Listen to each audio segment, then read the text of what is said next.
Hello and welcome to Dan by the Gram on Cam with me, the Grandmaster Kush, talking all things Amsterdam, coffee shops, and everything from the cannabis community. Joining me as always, I have my co-host, the Fada Fairy. Yes, hello. Another one down. It's been a busy week. Yes. And joining us in studio this week, we have Patrick from Holigram and we have Captain Hooter back. Hey guys, thank you so much. Thanks for having us. So before we get started, we've got a word from our sponsor, 21 by 20, Life Summed Up.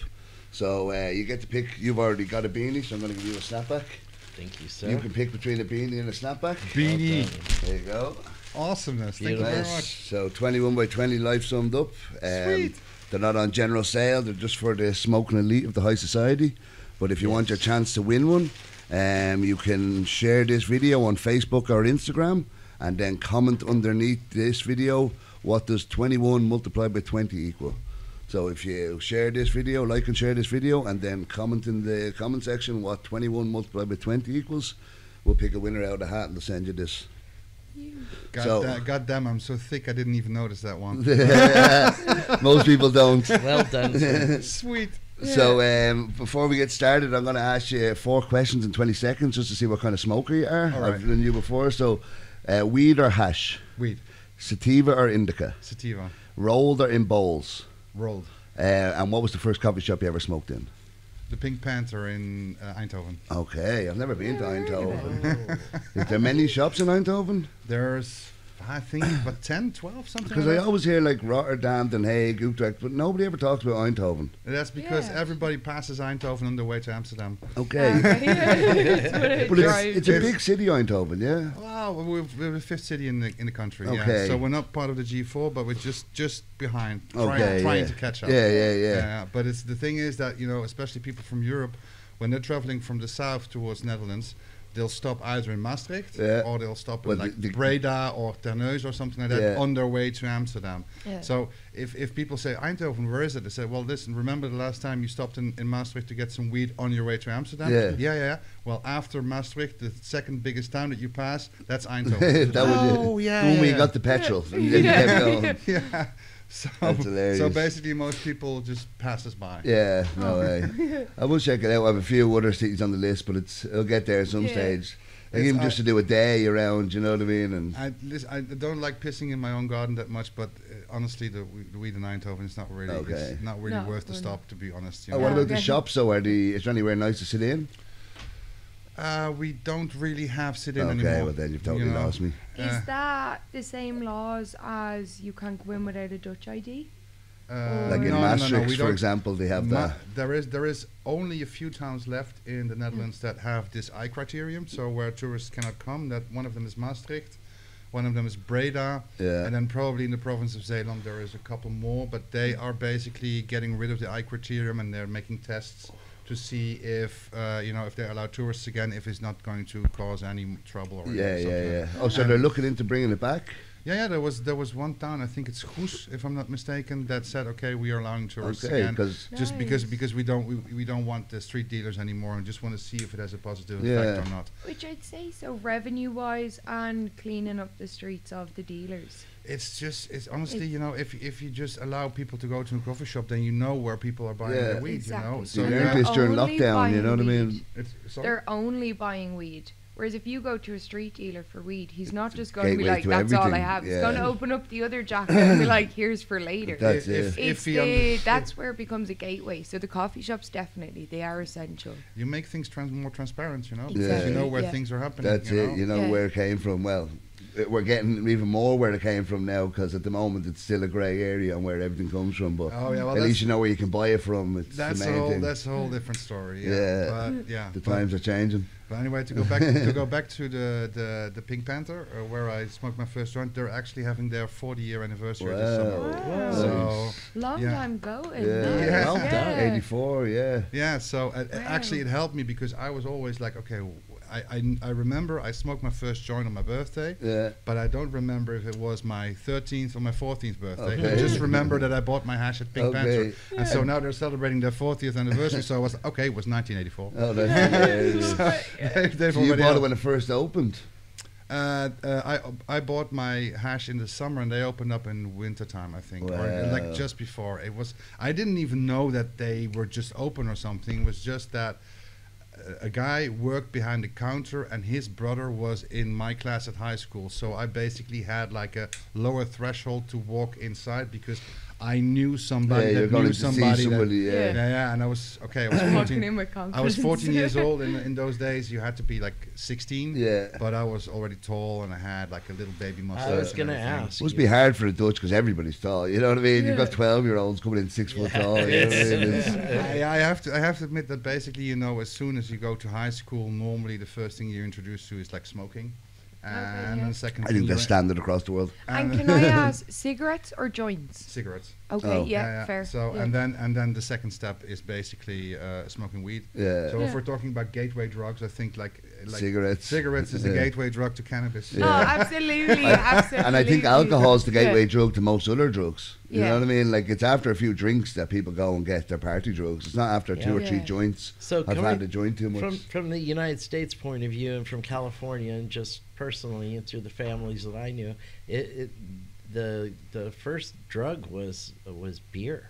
Yeah. Oh, well, that's we're from Ireland. You don't need to tell us that. That was the very first thing that, you know, even as a kid, you would have your own family handing you a beer. But at least you stigmatize it to some point. In Ireland, we give our children beer. Yeah. You know what I mean? That's what I'm saying. It's considered normal, right? So the alcohol would have been kind of the first exposure. And then in California, for us, the first thing was weed. Yeah. And then, you know, tobacco was still kind of shunned upon. Yeah. People were just starting to drop from heart attacks and cancer all over the place. So it wasn't something that was... Yeah, smoking... You know, America's gone... or treated cigarettes well because a lot of Americans don't like smoking. You know what I mean? You know, the advantage that Americans have is that they have weed and they weren't dependent upon hashish. Yeah. And, you know, I totally get it when you have just nothing but hashish. Then you mix it with tobacco, and then literally no choice, that or a pipe. But that just never was the issue for us. You know, we always had plenty of pure. That's literally when I started. It was hash, and then when I started getting weed, the only way I knew how to roll a joint was put tobacco in, put your hash on top, roll it up. So I got weed. I done the exact same, and that's how I've always rolled my joint. So there was never a point of even thinking of smoking a pure. There was something you'd see Americans do in movies, you know what I mean? So literally we'd have taught like Snoop Dogg or something. Like smoking big fat joints, and then we came here and loads of people smoked. We're like, what? Well, you know, like for me in the beginning, for me it was like there were 2 different types of weed. There was Mexican weed that had seeds in it, and then there was skunk.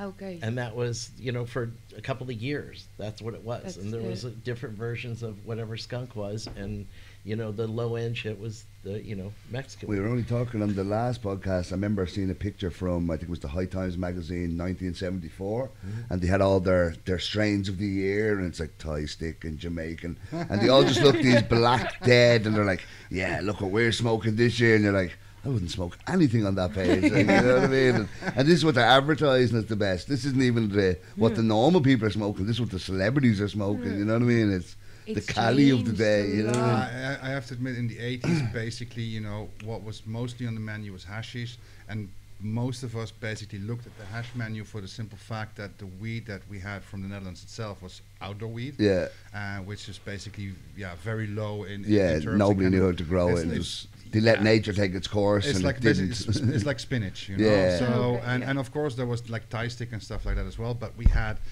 Kashmir, we had Afghan, we had red and yellow Lebanon, we had Moroccan. So there was. This is the I should have been in them. There was a really nice choice of hashies. I discovered pretty soon there was this little house. It wasn't really a coffee shop. It was called the Cigar Magazine, and a Sigarenmagazijn for Dutch people. And basically you go in there and you go into this like living room, and then there was a little side room, and there was this guy that had like all these big blocks of hashies and a gigantic machete, and he would just go whack, you know, and cut it up for you. And that was not even weigh it, just there's a lump. Wow. He did weigh it actually. You weren't that good back then. He wasn't that high. You know? So essentially we've basically smoked hashish because it took some time before like the first proper indoor grown weed was available to us. It was the same for me. I grew up and it was only hash in Ireland. We had soap bar. I don't know if you've ever had to go to I soap know bar. that one. So it looked like a big pillow, we'd call it, because it'd have the nipples on each end. So if you cut that off, what we used to say is, Once you cut that off, if you cut that into 9 segments, and if they were even, that was an ounce. We didn't weigh it. So once it looked like an oval shape, whether it was this thick, this thick, this thick, that was an ounce. When you cut that in half and it's half an oval, that was a half ounce. Whether it was, again, you know what I mean? Way. So you're buying a half ounce this thick off one dealer, or this thick off another dealer. So there was no consistency, nothing. Didn't you guys have this? Like, I used to have like this Newton meter. The little ways. Yeah, because you didn't have like digital scales or something, so it was basically weighing it like that. Beautiful. I remember it as literally, if it was the full oval, it was an ounce. And again, somebody could have cut it like a fucking paper tin, or somebody could have cut it chunky. You called it an ounce once it looked like that. Half, quarters, and that's the way it went. And there'd be bits of plastic inside. You'd have to heat it up, crumble it. You're getting bits of plastic out. That was my hash for my first 10 years of smoking. Then I came to Amsterdam. The first thing I bought in a coffee shop was hash, because I'd never had weed. And then my friends were like, here, try the weed. I was like, oh. Never went back then, you know what I mean? Wow. Do you remember what the first thing that you smoked? I remember it was in the Jungle. Do you know the Jungle coffee shop? It was on Varmestra. It was... I think there's like a Mama Pancake is where it is now, or something. It's near where Route 66 and all that is. It was across the road, and if you went in, there was like a tiki hut on the right that sold the hash, and then a long bar on the left that would have had like tiki straw and they sold the drinks. Then they had seats here, and then they had the stairs, like a Dutch stairs. And you came down, and the roof was about, I'd say, no higher than 6 foot.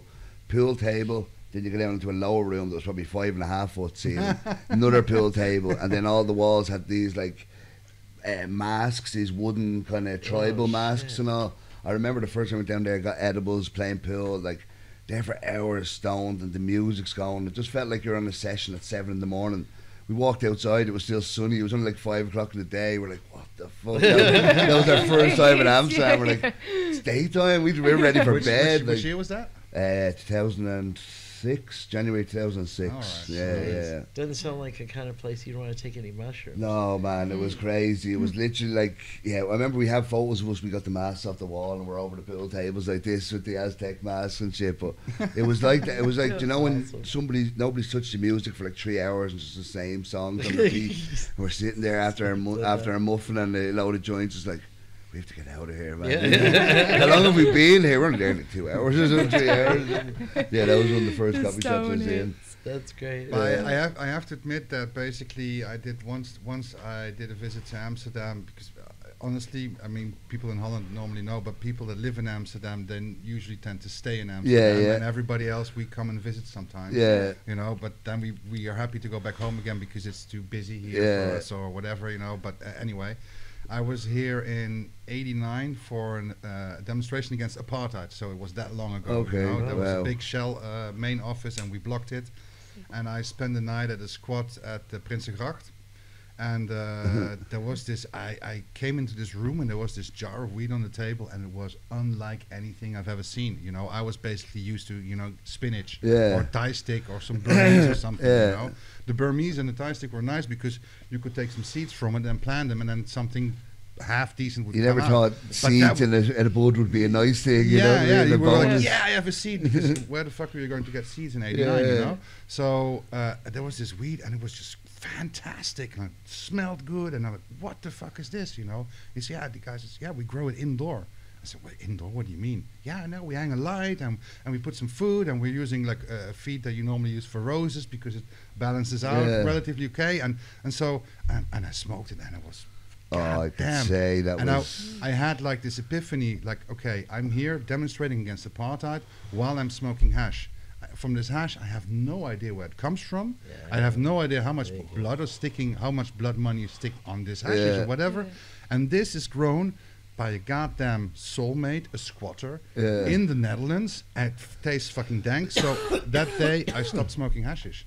And I said, okay, I'm going to, from now on, I'm going to smoke Dutch-grown, indoor-grown cannabis, and outdoor as well, of course. But that was basically, that changed my life. You know, and what like that jar was like a switch. I'd say, and in your mind, there's a light underneath it, and it was just glowing there on the table. It said to me, the choir in the background. Look for a job in the cannabis industry. This is your future calling. And since the early 2000s, that's mental. I love that people can pinpoint the moment they want. You know what I mean? That their life. I told this story once to a guy, and he was like, "Oh," he says, "Was it on the Prinsengracht, that number? I said, yeah. He says, okay, I was living upstairs. I was actually growing it. No. This guy was just showing off, you know, but I was the one that did it. It was called Viking.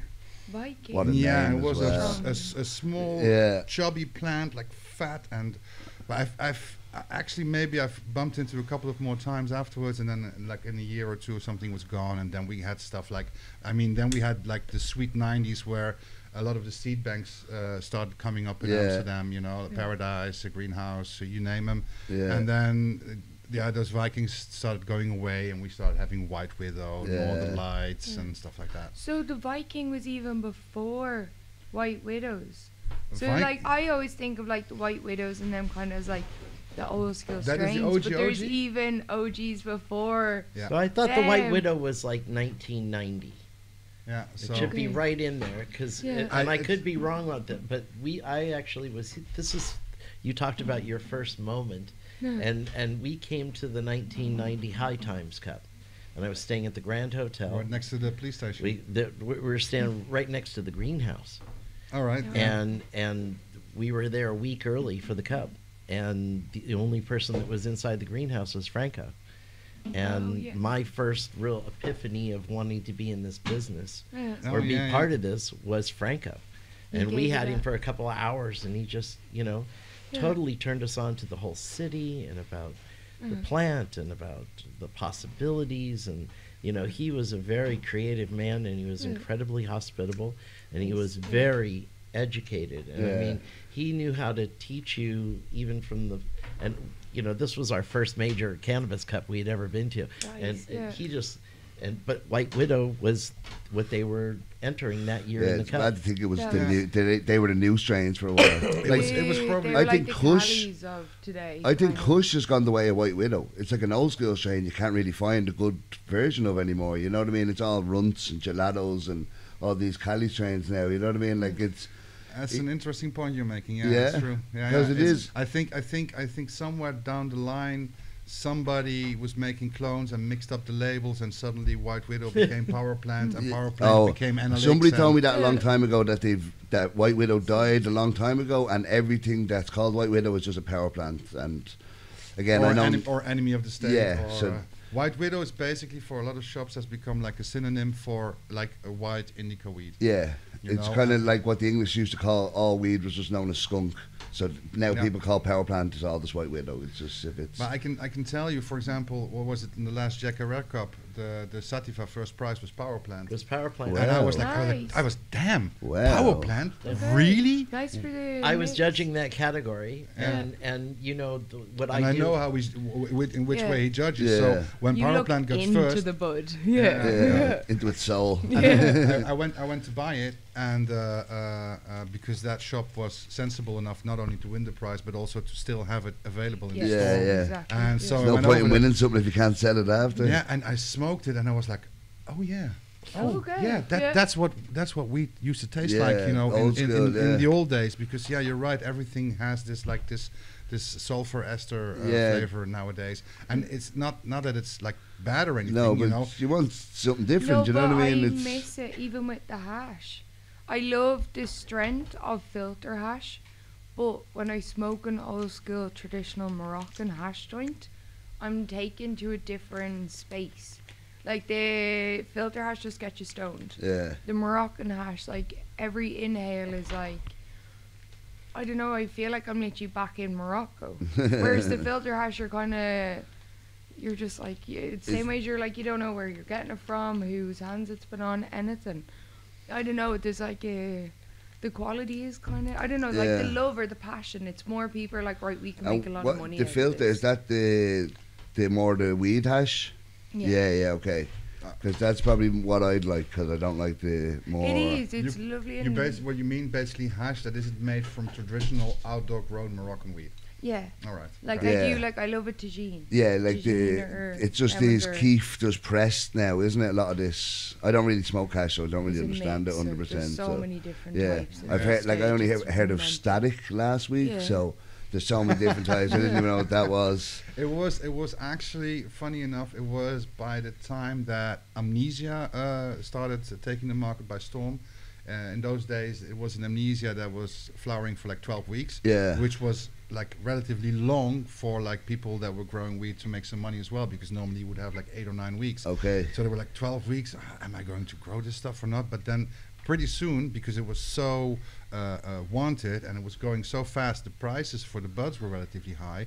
But you could get like such a good between 5.5 and 6.5 a kilo for the amnesia. But then you could also get between 2.5 and 3 for the trim. Okay. Because people then would, throw it in the pollinator or just you were getting so much good stuff that was because good stuff left over. Yeah, because Mila just came out with her isolator bags in those days, and people were like, hey, wait a minute, I have to grow it for 12 weeks, but I can make double money on not only the buds but on the trim as well. Yeah. And they started selling amnesia isolator in the shops for like 30, 40 euros a gram. So that's also how amnesia basically got its great high. Yeah. That would be a bit intense now on your mind, I'd say. Amnesia isolator. They'd be sitting there being like, oh, am I being weird now?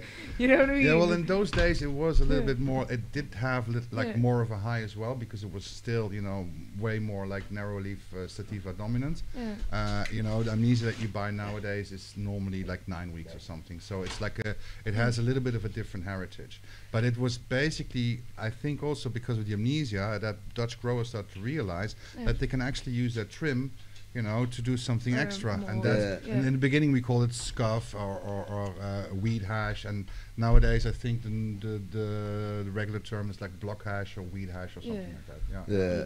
And it doesn't mean necessarily that it's like worse or better than, for example, Moroccan hash. It's simply the origin of the product that you're using. It has a different strength, has a different entourage effect than the stuff that you get from Morocco. Definitely.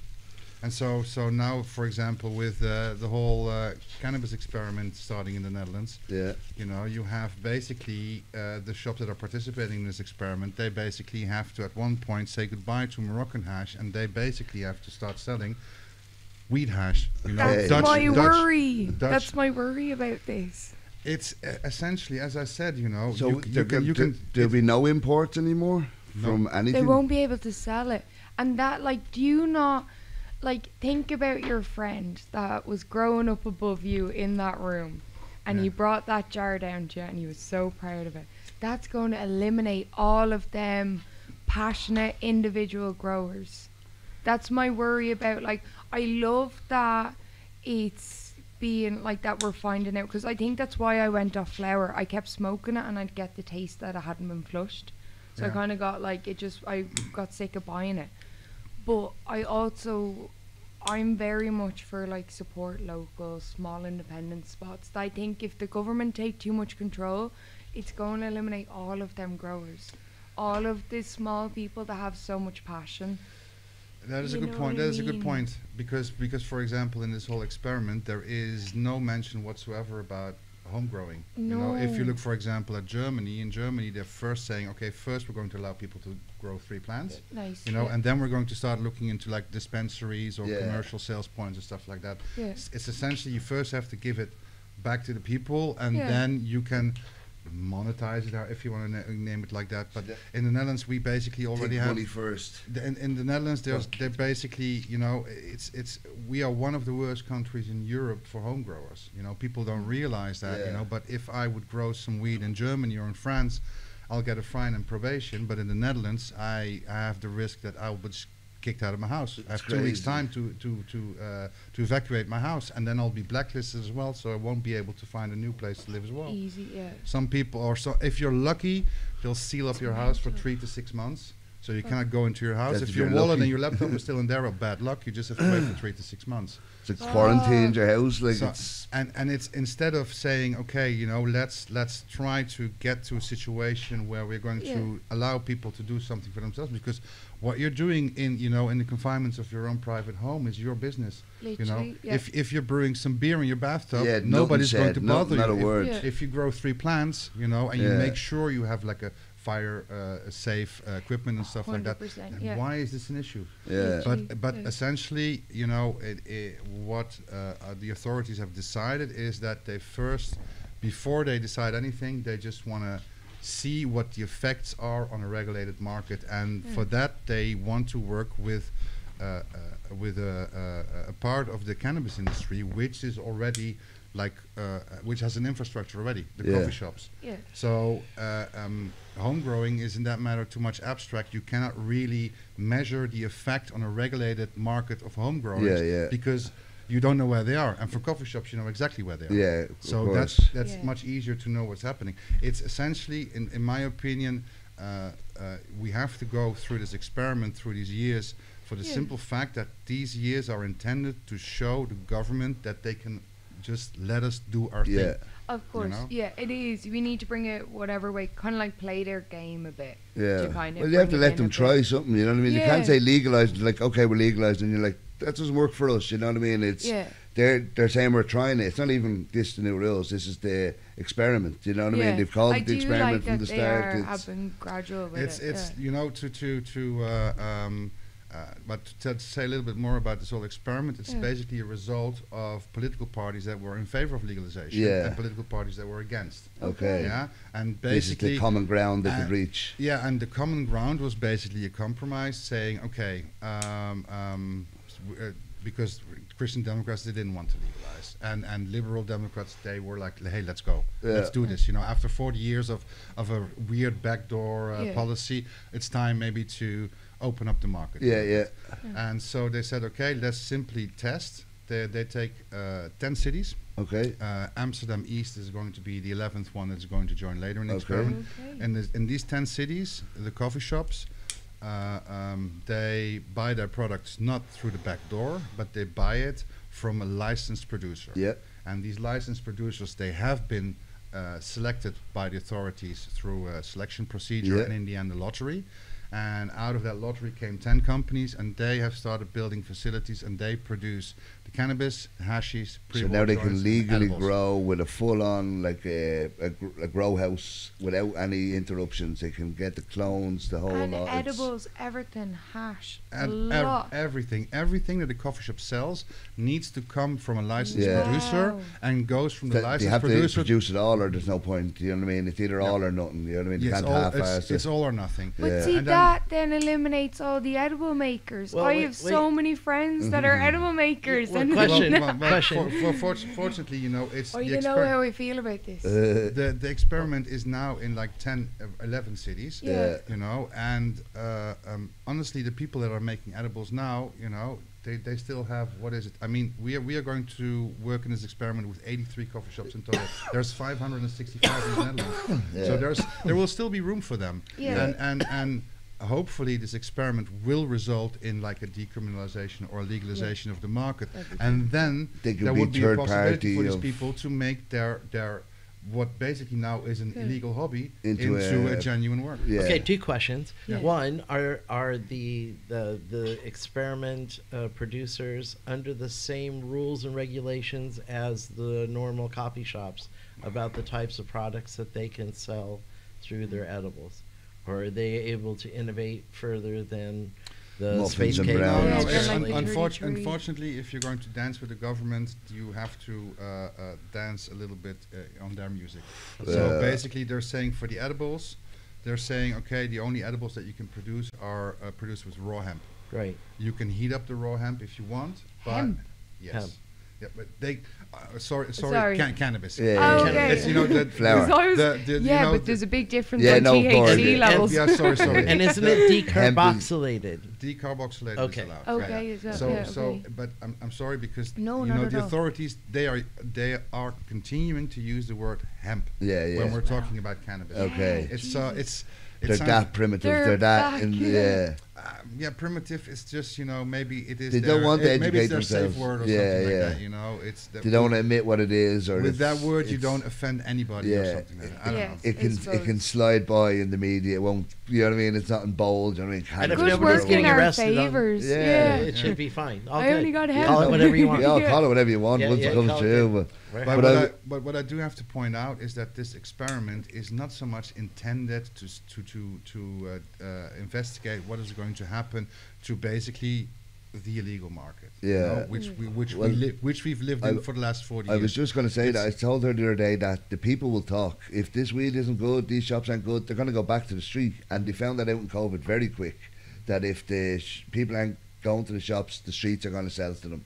So if they let's say they brought it in tomorrow that you can only buy from government shops and all this, and the weed wasn't good, people are going to go, well, I'm not going to go to them shops anymore. I'll go back to the streets. So the people will talk, and that's what this experiment is all about. Is it good enough? Can they do it, one, and two, do the people like it and will they accept it? Because they need both to work. Because if the people don't like it, again, there's a black market in every country, so there can be a black market here too. It's basically what this experiment is all about, is what happens if you go into a coffee shop and the weed that you buy, you know exactly what it is that you're buying. No, that sounds great. All that sounds, if it's so what happens? What happens? You can monitor better. You know. What people are consuming. You know, you can also assist them and tell them, hey, listen, you don't have to smoke a joint every day. You can also, come tomorrow again instead of today. So, but also because now you can go into a coffee shop and you buy a White Widow. But in reality, it's an enemy of the state. Yeah. Maybe you're buying the White Widow because you have a migraine, and White Widow you want the effects of White Widow. I do agree with that. Yeah, absolutely. So it's you're telling people to buy indicas and they don't even know what it is. Because it is a medicine. If you are lactose intolerant and you go into a supermarket, you will be able, for every product that you take off the shelf, you'll be able to see if this is something that will give you an allergic reaction. If you have a nut allergy, whatever. If you go into a coffee shop, you know nothing. You know, and you have to basically just trust the person that's behind the counter that knows what he's talking about. At some shops, and does he know where it's come from as well? Does he even know what he's talking about to begin with, let alone know where it's come from? If you're able to buy a bud and then know, okay, this is the these are the cannabinoids. This is the terpene profile. Hey, wait a minute, this terpene is dominant in this kind of weed, and it gives me a specific effect that I enjoy. So wait a minute, which other types of weed are available that also have this dominant terpene? Hey, listen, maybe I can play around with it. This is something I smoke during the day. This is something I smoke during the evening. And maybe because you get a better knowledge of what you are consuming it with better awareness.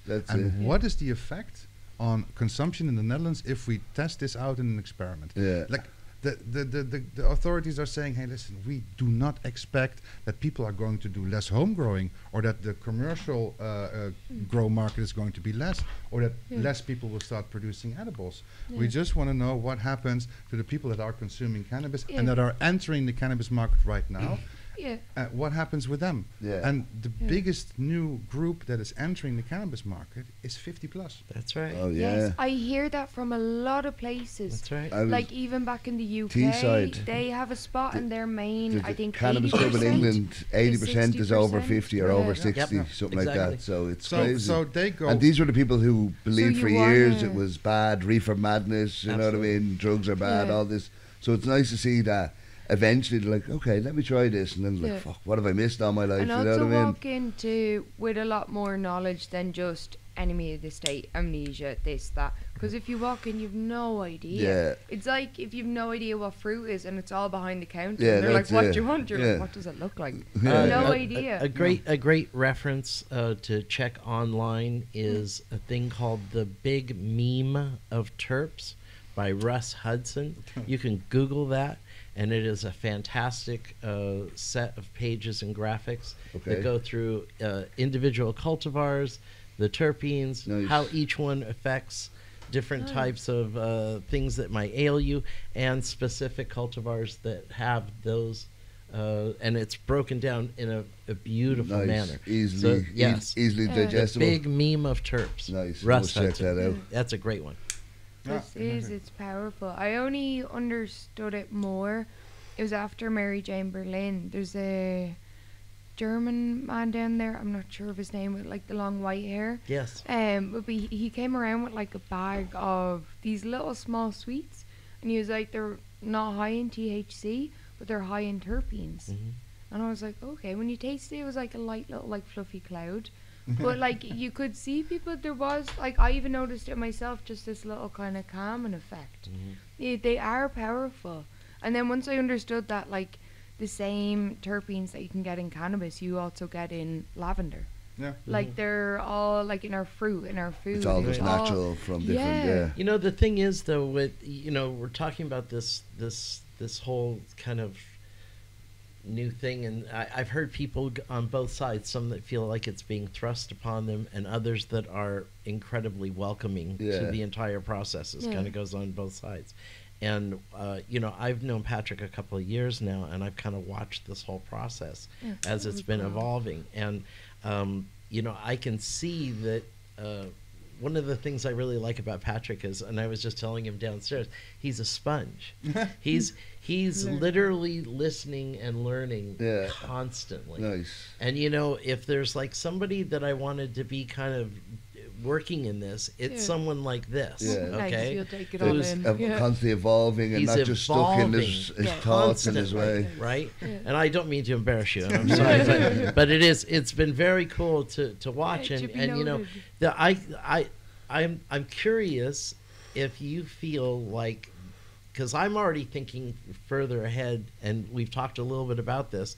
I think that there's going to be a tremendous amount of people that are going to want to be investing in the legal market as it starts happening, and that they can't invest in the current market. Yeah, of course. So you're talking about worldwide investment that are dying to get into the Amsterdam market or into the Netherlands. I think that's half the reason why it's been slowed down is because the money people want to know where the money comes from. You know what I mean? And they're making money right now in legal markets. Yeah. You know, so they just can't throw it. But like if it was left up to stoners and growers, they'd be just giving it away half the time. You know what I mean? But the governments and the businesses, they don't like that. They need to know how much money can we make from all this. You know what I mean? And how much the government can make. Yeah.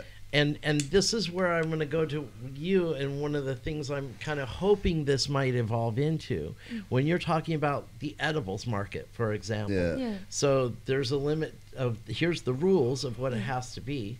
Is the government going to be able to subcontract? No.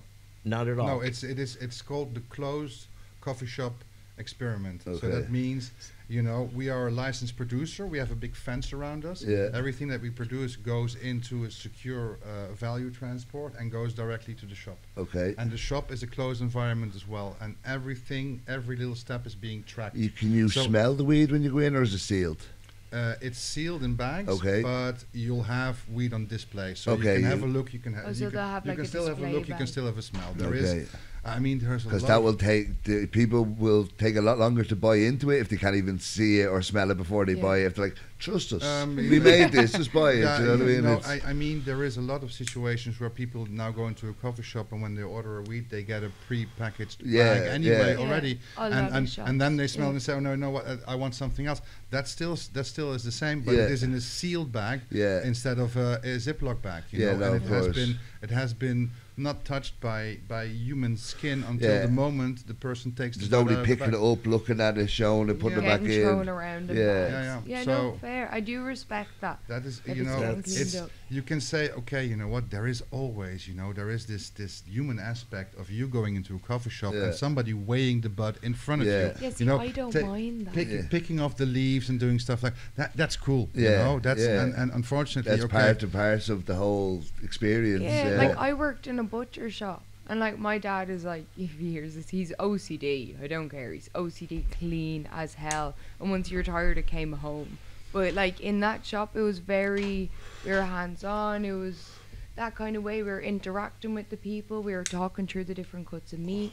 It was like, I know it's a different thing, but I think it's also we're losing a lot of that. You still have this possibility. No, actually now because you know you have more information. Nearly, you can you can educate them more on what they're buying. It's not just this smells nice or I like the flavor kind of I suppose the bud tenders need education as well. It's you know, when you go into a butcher shop and you say, listen, I'm looking for a nice piece of meat for this and this occasion. The butcher will be saying, you know what, then you take this or that. This will go well with this. I'm a vegetarian, so I'll probably say just take falafel. I still work there. It was such a beautiful shop. Probably why she's a vegetarian. So I just can't eat animals. But you can imagine, you know, we have to expect, of course, that a large part of the Dutch consumer market just buys weed to get stoned, and they don't care that much about what it is exactly, as long as it doesn't taste like shit. You see the speed of the queue. Exactly. They know what they want. They get the same thing. It's consistency. I mean, and they'd rather the consistency. If you're buying the same stuff, like if you're like a lemon haze and you go to a coffee shop, if you're guaranteed that's going to be the same forever, you're like, right, nice. You know what I mean? Where then they'll just strains change all the time, unfortunately. Yeah, but the thing now is that you can go into a coffee shop and the bartender can say, okay, listen, you want to buy some weed, okay, but what is it for exactly? Are you studying tonight, or are you playing FIFA with your friends? Okay, then let's look at what possibilities that you have. See, that's beautiful. So that I think is really not good. Every coffee shop thinks and works like that, but the people that want to do this will have the opportunity. And at the same time, this information is available online as well, so you could basically also just check online for yourself first for what you might be interested in. Some people are already thinking of putting like a screen in the shop where you can basically look through all kinds of weeds. You can tap one button and then you'll get the analysis. You'll see the terpenes, you see the cannabinoids. There are several coffee shops that are already doing this. Nice, I've seen it in a few with this. So Delta 9, they have this kind of kiosk. Stud had a screen out for years. I remember you could pick all the weed and then you could change the screen and it would have indica to sativa, so it would have like the most indica on this side and it would have a little bar going across with percentages and all the way down to the sativa menu, so you could pick as by sativa, then you go back to the normal menu, gives you the information also. It is a nice touch to give that bit more. Like most people that come to my shop, they don't even know what weed is, and I'm like, right, I don't bother saying sativa and indica. I'm like, do you want happy or relaxing? Most of them, happy, always happy. I'm like, right, well, here's haze, you know what I mean, and this and that, so it's kind of it's for you. It's also nice if you have some additional information. People ask me percentages all the time. I'm like, it's Amsterdam, and we don't, like I said, you could Google what a lemon haze is or the silver haze is, but I don't know if ours is that. It could be more, it could be less, it could be, you know what I mean? And same with every shop. I think there's some shops do offer like percentages and do tests and all, but overall it's under. I explained to it's as well. It's good for the tourists to understand more. I'd say no, here we don't. It's still an underground thing. It's not fully legal. It's just tolerated. So nothing's tested. Nothing's, you know what I mean? And because Americans come here expecting the same standard and quality that they've had. And I tried to explain to them a few years ago, this was the best. This was the only. And now America's just jumped ahead and everyone's coming here. Where's the gummies? Where's the vapes? Where's the dabs? We're like, in America. That's where it is, you know what I mean? They're in the wrong country. Yeah, well, it's, America is a good example of that. Basically, they have to put like a profit model on everything, It has to be like commercialized. I'd say Canada's probably a better model. That's the main thing they spoke on. Once it came through, they're like, the revenue we've made, the revenue. They weren't like, billions here. Our mental health is getting better. Well, like I know this is Colorado advertised after like first year, like this much crime's gone down, this much this has gone up, this much this has gone down. So it was just benefits. It was just like tick, tick, tick. Honestly, I mean, we have like a commercial-based system in the Netherlands as well. A coffee shop. It's the goal of a coffee shop is to sell weed and make money on it. Yeah, of course. Then you can say, okay, but I don't want to, take too much money from my clients, so I'm selling it cheaper. Or I want to inform my clients better, so I'll give them an analysis to know that what they are buying. Or I will test my weed beforehand. I sell it in the store, so I give them a better product. So there is this philosophy of how to take care of your clients. There is, I think, the majority of coffee shops are already there. And now what we're going to do is assist 83 coffee shops in the experiment regions with that extra information. Which regions have it at the moment? It's going to be Tilburg and Breda. They've already started on the 15th of December. We've seen one of the red bags from Breda, one of the coffee shops. That is one of the regulated weed. So are they all different? Will they all come in different bags? Yeah. Yes, everybody okay, will so have their we'll own. be slightly branded each shop in will a have way. their own. I didn't know if it was just all red for all of them. Yeah, it's like cigarette boxes, just brown. No, there is like 4 pages of rules and regulations on branding about your packaging. You cannot put logos other than the warning logos. You have to use a specific. Can you font. put your shop name on it? A specific font. That's crazy. Yeah, to prevent that we're going to use attractive text. Yeah, I suppose. Like bubble text and all this. The kids are like, oh, that person needs a fucking joint. It's the world we live in. People that are making up them rules need a joint. I get it. You have to think of every little thing, or else. I mean, before it goes out, and then like, what about this? What about this? Like, but yet they put beautiful actors and celebrities there cracking open an ice cold beer. Yeah, no, don't get me started on the beer. And then look at that kind of a we could talk for hours. There's different kinds of levels of this, though. One of my favorite companies, producers in the United States, is in California, and it's called a Golden State. Yeah. And if you go take a look at their facilities, go take a look at their packaging, take a look at everything else, It's simple. Yeah. It's simple, that's square box and it's just elegant and it's well done and it represents the quality of what's inside of it. And there's no flash. There's these new bags with all the mad shapes and there's bits hanging off them. I hate them. They put me off the weed. I'm like, if you put this much effort into your bag, you put no effort into your product. I do like some of them. You know? I said something the other day. They're not even like the hole is this size and the bag is this size or the zip is this long and all. Like they're not even practical. I think they're ridiculous myself. You know, I like to play poker and it's all about percentages and you know, positioning and everything else. And I swear now, based on how many I've now looked at and interpreted, if I see one of those bags, I'm already.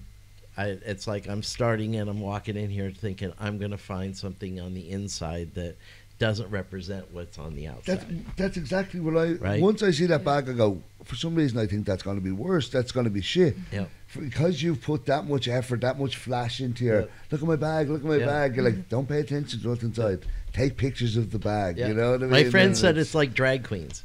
It's like, you know, it's flashy and it's overdone on the outside, but once you get inside, you're probably going to find something you didn't expect to find. So it can be like it's very transparent and relieving that you don't have to be bothered by the aesthetics of your packaging in such a way. Because then you get. You're not only getting a competition in who makes the nicest flower, but then you also need to have the nicest packaging. Who's got the best branding and the best.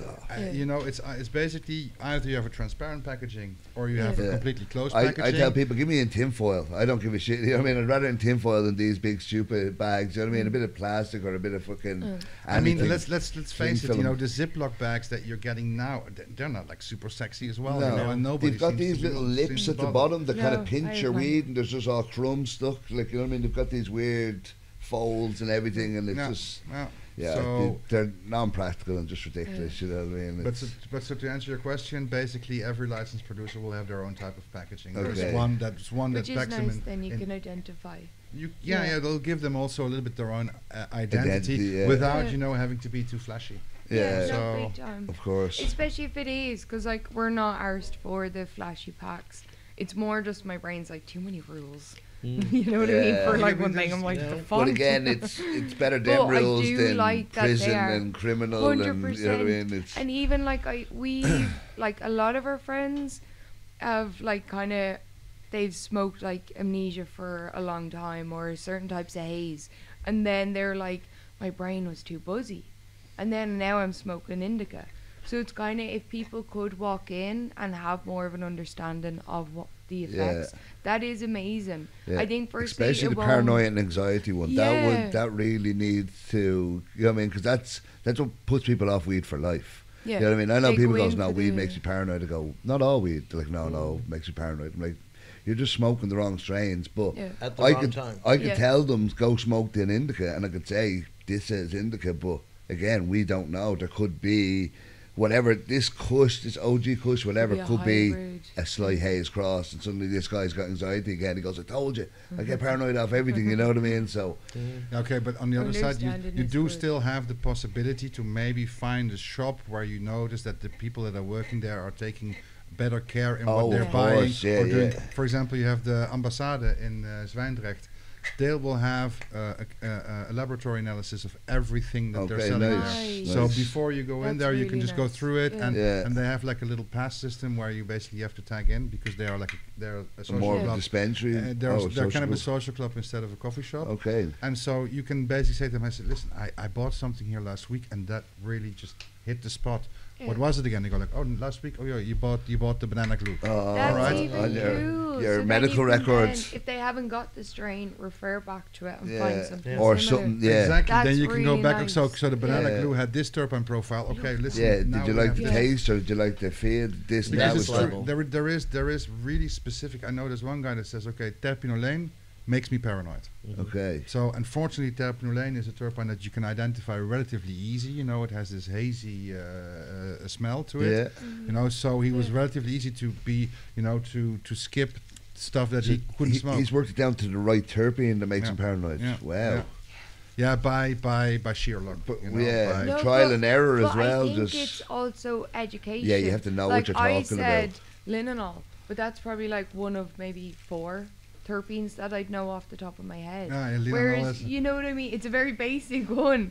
Whereas there's so many that we don't know. There's not enough education out there. So I think if once it's still growing. And even to understand that you can break it down to terpenes, never mind the strain. Okay, but that level is phenomenal. You don't have to make it too complicated for people. Of course. Because for example, you know, you'll have shops that say, listen, you know, we are just, you know, a friendly neighborhood coffee shop. You know, the people buy here something, especially in Amsterdam East, to be really honest, you know, was an eye-opener for me to visit the shops over there, because they have on their menu Super Lemon Haze, White Widow, and Amnesia. Yeah. And I'm like, okay, I was expecting maybe they'll have a gelato or something like that for 12, but most of the stuff is like between €8 and €10. And they're like, hey, listen, the people just come here, you know, they've worked, they have €10 to spare, they'll buy their flower of White Widow, they probably roll 2 or 3 joints from it, they already planned out, you know, okay, it can last me until next evening, then they'll come back and buy another 10 grams. So for them, it's like, you know, it doesn't have to cost too much, it looks pretty decent, and it does what it needs to do. You know, it gets them that THC. And on top of that, you know, you can now say to them, okay, you can still have that flower, but you'll know 100% for sure that it was cultivated under regulated conditions. And it'll be the same all the time. It won't be like this batch was, because batches are different. No strain, no grow. Even at a licensed producer, you know, eventually, can I'm not putting pressure. I'm not putting pressure on you. I'm just saying, with the consistency with cloning and all this, you can get that much more. If you keep growing and you crossbreed and all this, I don't know how to do it, but I've heard that the more you grow, the more you grow, that it will get stronger and you will get that more consistency. And the fact that most growers here have to shut down their grow every couple of months to move it or something, you can't get that consistency. You can't just clone it, or you can't just get a second grow off it. So when you do grow, then it will have that. It should, to a more extent. Again, I'm not a grower, it should have that consistency. You can also have something that's called genetic drift, and that's basically if you clone too much of the same mother, then it starts to lose its potency. What you're talking about is like basically like we had, you know, I learned how to grow weed from a song that was playing on the radio. What the fuck? Yeah, by a song called from Duma called Nederwiet. Okay. Yeah, and it's a song about the Cannabis sativa hollandica. Yeah. And basically what they said was like basically, okay, you grow the weed with seeds and everything, and then when you clean it, you take out the seeds and you save them for next year, because next year that seed will be stronger than this year's, and so on and so on. So I basically, and that was just a lyric? That was in the lyrics, and I lived up to that rule. I had seeds that basically I did 7 generations with it. And indeed the last one, the plants were like 4 meter 35. I actually went up and climbed up to measure them, and they were like umbrellas of gigantic purple buds, we call it Brabants Paars.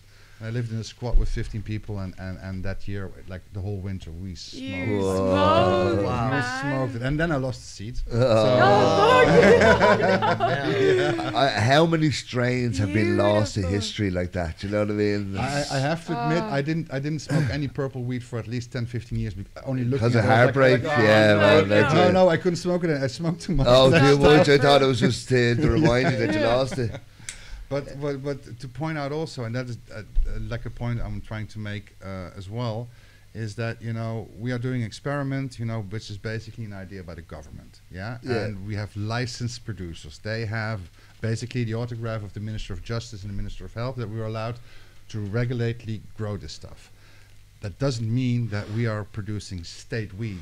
You know, this is a term that especially people that are cynical towards the experiment, you want to avoid. That we are not, you know, we are state controlled in the way that we have to state sanctioned weed. We stick to specific rules in how we produce, but actually that's something we want to do. We want to make sure that we don't use pesticides. We want to make sure that there is no bugs or mold in our weed. It's like food. You want some sort of consistency and control across the board, like where it's. It was one of the people in politics that came up with the idea of the experiment is a woman called Vera Bergkamp, and there is a documentary that you can see. Unfortunately it's in Dutch. It's called Legal Weed, and it's on 2doc.nl. And they do an interview with her, and she says, okay, we're going to do this experiment, and what is important, of course, is that those licensed producers, that they don't have a history with cannabis. You know, they need to be clean. You know, they need to be, you know, that needs to be a blank page. That's like saying we're going to open a chocolate factory, but we can't get anybody in who's ever worked with chocolate before. But we need diabetics. You know what I mean? We're going to shoot a movie, but don't get any actors. You know what I mean? I was, like, because I remember it was in New York. Once they opened up dispensaries, they were actually selecting people with a criminal record. Yeah, and saying you had first refusal. In New York, if you have a history of criminal, it was, you even said it was reparations. In a way. So you had first refusal of a dispensary if you had a criminal record with cannabis in. But how could you go in and say I know what I'm doing? Yeah. Without saying I know what I'm doing. Yeah. So in the end, I've read books. So listen, it was, you know, it was no bad intention. You know, no. I mean, honestly, I respect that woman massively because we wouldn't have been where we are today without her. You know. Nice. Yeah. So but she said, okay, we cannot have really people with a cannabis history. You know, but in the end, the people that applied for this license are all people that have affiliation with the cannabis industry for sure. Of course. I worked for a company called Biobiz, which is an organic fertilizer company, and the boss of that company is the owner of the licensed producer where I'm working now.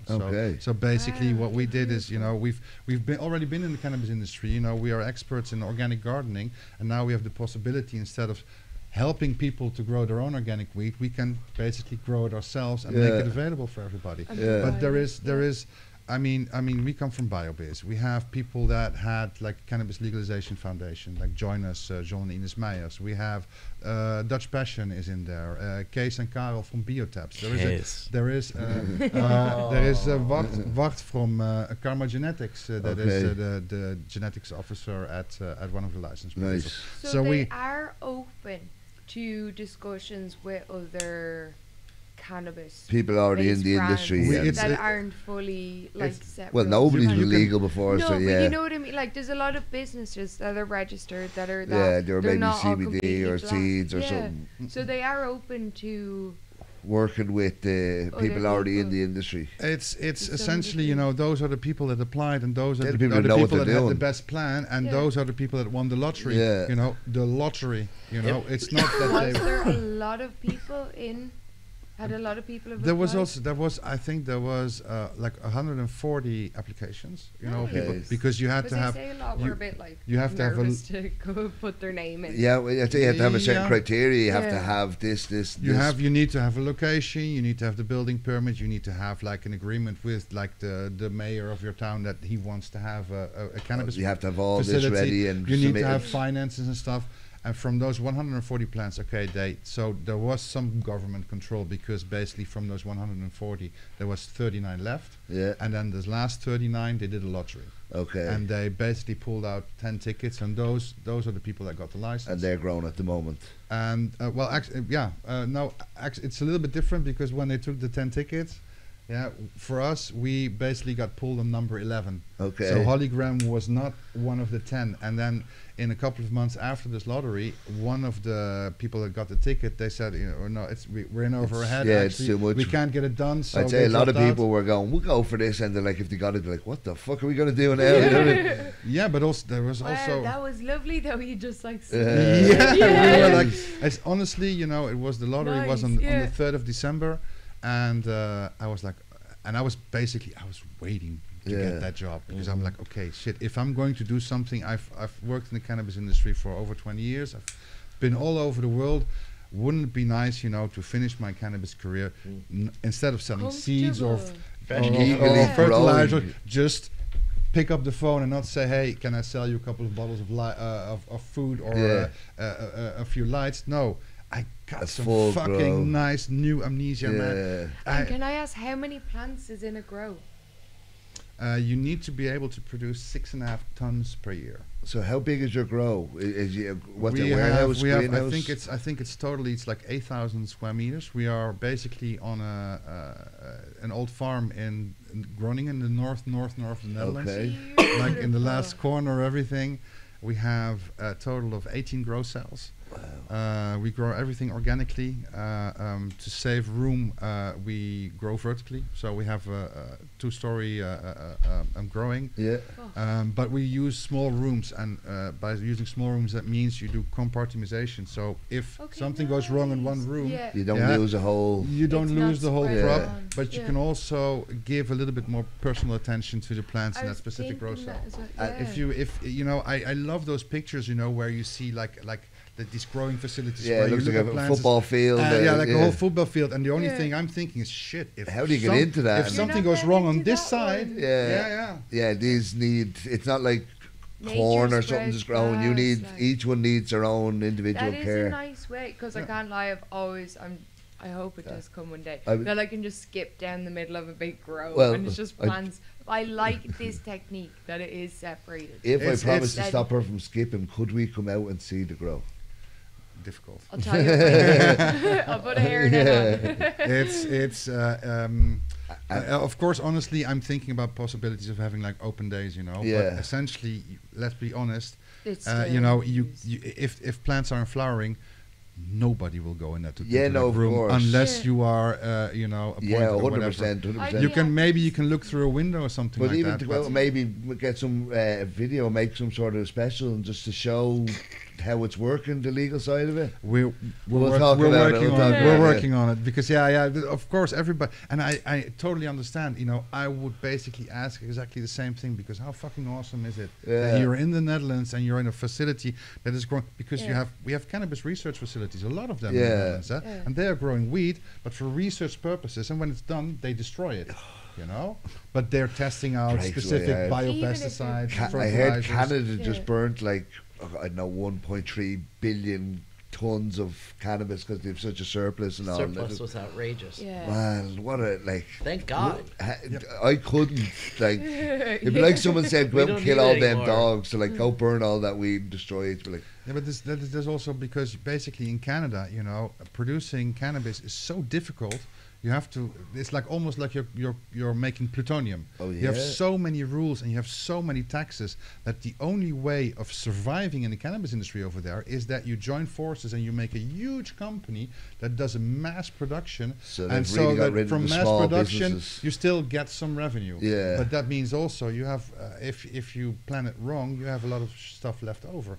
So if you make it too much, if you make it too difficult on people, and you tax it too much, and you overshoot. You get greedy, you fuck it all up. See if you can get Hillary Black on your podcast. She can tell you all about that stuff. Yeah, you know absolutely. Her? Yeah, I do. Yeah. You can give her a good word. I will send Put in a word for us. And she speaks on it. About Canada? I think she started one of the first medical dispensaries in Canada when it was still illegal. Oh wow!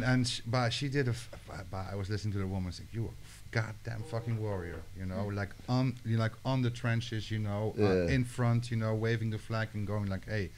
And when Canada legalized, she actually took a place on the board of one of the bigger commercial cannabis producers in Canada, because he said, listen, if we want to guide these people in the right direction, they will need somebody like me to show them that this is not the way, but we need to that's go the right thinking, not people that don't know what they're you know what I mean, the opposite of what the Dutch want to do.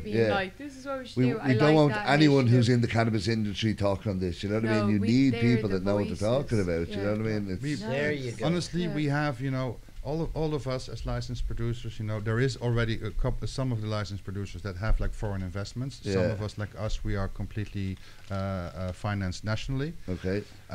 But there's a lot of people coming in saying, okay, listen, we're going to put a lot of money in, we're going to make a shitload of money, we're going to have a return of investment. That's the last thing you want to hear. We are doing an experiment of 4 years. We have no idea what's going to happen. It's about the cannabis, it's about the medicine, it's about the product, then the money can come, you know what I mean? Get it right first. We cannot expect that when we do this experiment that suddenly people are going to smoke more. The market is not going to increase if the product becomes clean. Just that people that are consuming. Yeah, you're not going to be promoting it like, you know what I mean? We've got a deal on this week, buy an extra ounce and all, you know what I mean? It's still going to be, you're limited to this, you take what you need. It's not, we're going to be hyping up, making loads of money. It's not that kind of industry. It's the goal of basically almost all of us, we all agree that basically our goal for now is to make sure that when this experiment finishes in about 4 years, the only logical conclusion can be, let's roll this out throughout the whole country. Let's basically give everybody the possibility to have access to clean, legally produced cannabis. Hopefully then also allowing people to grow it at home themselves. There you go. That's a big asterisk. For sure. Like, that's a big asterisk. And I think that's an important part of this, because honestly, one of two things are going to happen here. And if you are successful, and if it continues to go forward in a positive way, and it turns out to be, let's roll this whole thing out, it's got to open up a lot more opportunities for the people that have, like in New York, the people have already been in the trenches and doing the work previously. They reap the benefits of this legalization. That's got to be part of this the new deal. age. Even if it's through, like the first thing that goes in my mind is about the edibles, because I still think that's one of the more ridiculous laws that are still, the way that it's on the books right now is just stupid. And it's one of the largest growing parts of the industry Cannabis also. industry and so limited. And we're in the Stone Age with the way the rules are muffins set up and brownies. Yeah, but don't forget that, for example, here in Amsterdam, they already have a regulation where they are only allowed to use raw hemp cannabis in their edibles, and they're making fantastic, beautiful stuff. Flowers from Amsterdam, these pops. There is people finding ways to get around the limitations that is in the edibles, but it would be nice to have, for myself, definitely stronger ones. But also like a few bit more variations. But again, it will. You know what is the intention of this raw hemp rule? It's basically to make sure that when people are eating an edible, they are aware that there is plant material inside. So you can't get tricked. It's like alcohol. Honestly, it's like so is that like on a chocolate bar, and it has no nuts, but it just says may contain traces of nuts? That kind of a... No, I think it's more like to make... Like instead of if you're drinking an orange... You need to see, when you have a slice of cake, you see green stuff in there. You see it or just taste it? Yeah, you see it and you'll taste. But listen, if you have like a clean space cake, you still taste that it is a space cake. But nevertheless, if you do not know that it's an edible, you can still identify it as, okay, maybe this is grandma's special recipe. Yeah. And then, but that's at least if you buy it, you're like, there's definitely weed or something like this, and that's. But you're saying that you need to have specs of the actual flower. You need to be able to see plant material. Yes. Okay. Yeah, because I had heard that before. You actually visibly need to see the green. Yeah, and this is also for prevention, because honestly, if you are not a smoker or anything, or even if you're a smoker and you're eating an edible and you do not know, you're going to feel pretty weird after a couple of hours. It is different for sure. I had one time I had this experience where I was working. And somebody gave me a piece of space cake, and I was like, oh, you know what? It's almost 6. I'm going to eat it now, and when I get home, I'm going to be on top of the mountain. Just as I get home. I came home, and I'd forgotten about the edible. So I just sat down on the sofa and was getting ready to eat, and think, what the fuck is happening? I put on my coat. I need to go out. I need to get some fresh air, and I pulled it. Sweating. I was outside and was like, oh, wait a minute. I ate some space cake. And I went back in and enjoy it. So it's honestly you can say, okay, it's crazy when they creep up. This rule, some of them, there is some reasoning. Of course. But honestly, I am from house out. Originally, I'm an anarchist, so I'm not really that much into authority and stuff like that. But this basically gives us an opportunity, to actually move forward and change something. Stones, Unfortunately, you have to play, with the cards that you're being dealt with. So it's like I said in another podcast. I said it's the same as going on a Tinder date, and I've done this for 40 years already. But the government, the lady sitting there, it's her first time, and I have to explain to her, listen, I've been doing this so long already. Of course I'm going to use I know what I'm doing. You know what I mean? Of course I'm going to first be nice and whatever, because we know this dance already. And they just have to get used to it a little bit. I'm sure that once we get going and they see, what we are producing and how we are producing it, that they will say, okay, listen, maybe we, because when you're using raw hemp and edibles, it's more difficult to make exact dosage per unit. If you want to make gummies that have like 12 and a half, because some people are already happy with 20 to 25 milligrams. Oh, it's more for sure. So, and you know, for example, if you would be allowed to use rosin, you know, you can make gummies that are like. A friend of mine, Guido, follow him on Instagram. He's awesome. He makes these gummies 12.5, and they are just the best. Oh yeah. But we cannot use rosin because rosin is an extraction. Yeah. You know, we cannot make wheat butter because that is an extraction method. Yeah. You know, so. There is even, you know, I think it's from the Trimbos Institute, you know, which is an institute that monitors drug use, drug consumption and stuff like that. Yeah. They're saying, hey, listen, guys, you need to do something about this raw hemp for the simple fact that, you know, it's going to be more difficult for people to take the exact dosage. So give us the possibility. Slide over there a little bit. Will you pull the blind down? Yeah. Sorry. To give them the possibility to make, you know, more precise products, you know, for more precise consumption. We will just start with the raw hemp, and as we know, inspiration, it comes here from Amsterdam, you know, from the people, for example, of Flowers of Amsterdam, that you can make something beautiful with raw hemp. Absolutely. Literally. So and Trichome Sciences. And Trichome Sciences also. I consider them both right in the front row. Of with the levels, Trichome are unbelievable. The stuff they do, like the innovation and just cup of noodles. Oh man, and coffee. Coffees. Get high while you get energized. It's like, I am about that. Yeah, every time I see them, they've something new and something crazy, and it's just man. It's I love those guys. I think is cool as well to bring it to something other than just the space cake. Yeah. You know what I mean? No, that's it. If it is more beautiful and more decorative, it's less like just seedy looking. Like that's we want to normalize it, not like over commercialize it, but we want something just tasty and something just, you know what I mean? It's an entire market ready to explode. Infused dinners. Oh yeah, we did one a few weeks ago. We're looking to do them more, but it's ridiculous, and it can be done in a way where I think people have it in their mind that they're going to go to an infused dinner and they're going to be spiked or something like, and they're not going to be able to do anything, and that's not the way that it works. They're so well medicated. They're beautifully and tasty. done. If done, like what we had was unbelievable. Like food is beautiful, and you forget you're getting a little bonus of a high after. You know what I mean? You're eating good food, and you're like, "What is getting us high after?" You know what I mean? It's shout out to this year in Barcelona, the Munch and Roll Cup is doing their second year cup this year. I've seen that everywhere at the minute. I've just signed on. I'm going to be one of the hosts for the infused dinner, so I'll be helping to give out the awards. It's going to be giving out awards that night, and that was absolutely last year the best cup, one of the best cups that I did. Oh, the diversity of all like weeds hit and miss, but edibles they're very rarely bad. Like, you know what I mean? I'd be about that as a cup because I don't think I have enough knowledge to sit down and judge weed or edibles. I'll have a good tolerance. I have a good tolerance, man. I have a strong tolerance. Well, that's the other thing. We'd have to eat them all together, and if they all hit, something was good in there. You know what I mean? You plan your day, waking bakes and all. Like I don't know, unless somebody's coming with 1,000 milligrams, we're not feeling it. You know what I mean? It's like me and her need easy 1,000 just to feel something. You know what I mean? And 2,000 were nicely baked. You know what I mean? So do you think you guys are going to be allowed to innovate though, and start getting into really creating like chocolate covered pecans or?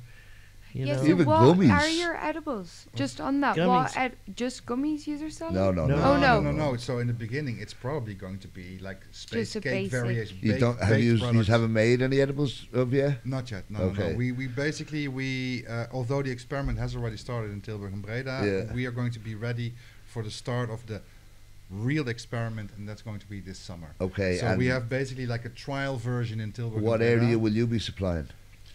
But we can. It doesn't matter. Okay.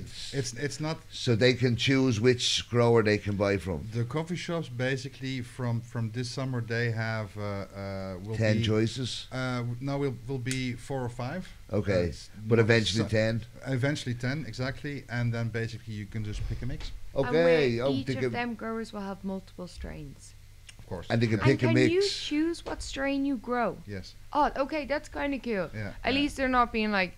It's only haze, only old school. But the fact that you can. So that's nice. I say it's quite enjoyable as a grower firstly, you don't have to be looking over your shoulder. And secondly, you have that's a big space right? to just walk in and like, this is my job. Everything's laid out. You can sit with your plants. I'd say for yourself, that's a really cool, like, take off the list. Like, we nearly had the opportunity to like watch someone grow one plant in the cannabis college. We were like, fucking hell, man, we're legally growing here. I've never grown. It was amazing, I've never had a seed. I've never done anything. I don't like. But to be able to do it comfortably, like, I'm going to do it at some stage. I don't care. For sure. I want to just 100%. learn and I want to understand it. But to be able to do that's a cool thing. It's like someone, a singer, or footballer, like, getting onto the next thing. It's a cool thing. It's probably a bad reference, but have you seen Breaking Bad? Yeah, you know when they have the underneath the laundrette and they're just showing up to their 9 to 5 every day, getting into their suits, you know what I mean, making the meth, coming back out. It's like that. You have your grow, you go in, you get ready for work, your 9 to 5, take care of your plants. I don't want to associate it with meth, but it's just a scene from the movie. But just to have that, not to be sneaking into your underground grow and trying to get your stuff going and be able to walk into work, park outside, you know what I mean? You know it's going to be, you come in and you have your Monday roster and you're like, oh shit, man, I'm cloning on Monday and Tuesday. Yeah, I'm trimming. Hey man, can we switch shifts maybe? I would like to make some hash today. Who am I working with tomorrow? That is pretty cool. That is. So there's jobs you like and there's jobs that you won't like so much. So eventually you'll have to hire some interns or some newbies just for the trimming. Honestly, I do warn people that say, hey, listen, man, I want to come and work for you. And then I will say to them, hey, listen, 6.5 tons, you know, even though you have like small compartments, even though you give more personal attention, 6.5 tons per year means about 18 kilos a day. So it's not like we're like, you know, having a laugh, having a smoke, then work a couple of hours. No smoking on the spot. Yeah, just because it's... Can't smoke. I was just thinking that you can't nip out for a joint. I was say, just because you're working with weed doesn't mean it's all stoners.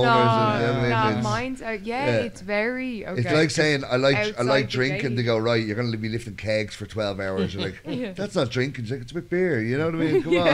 You know what I mean? It's with weed, but it's not the sitting down and smoking. It's the...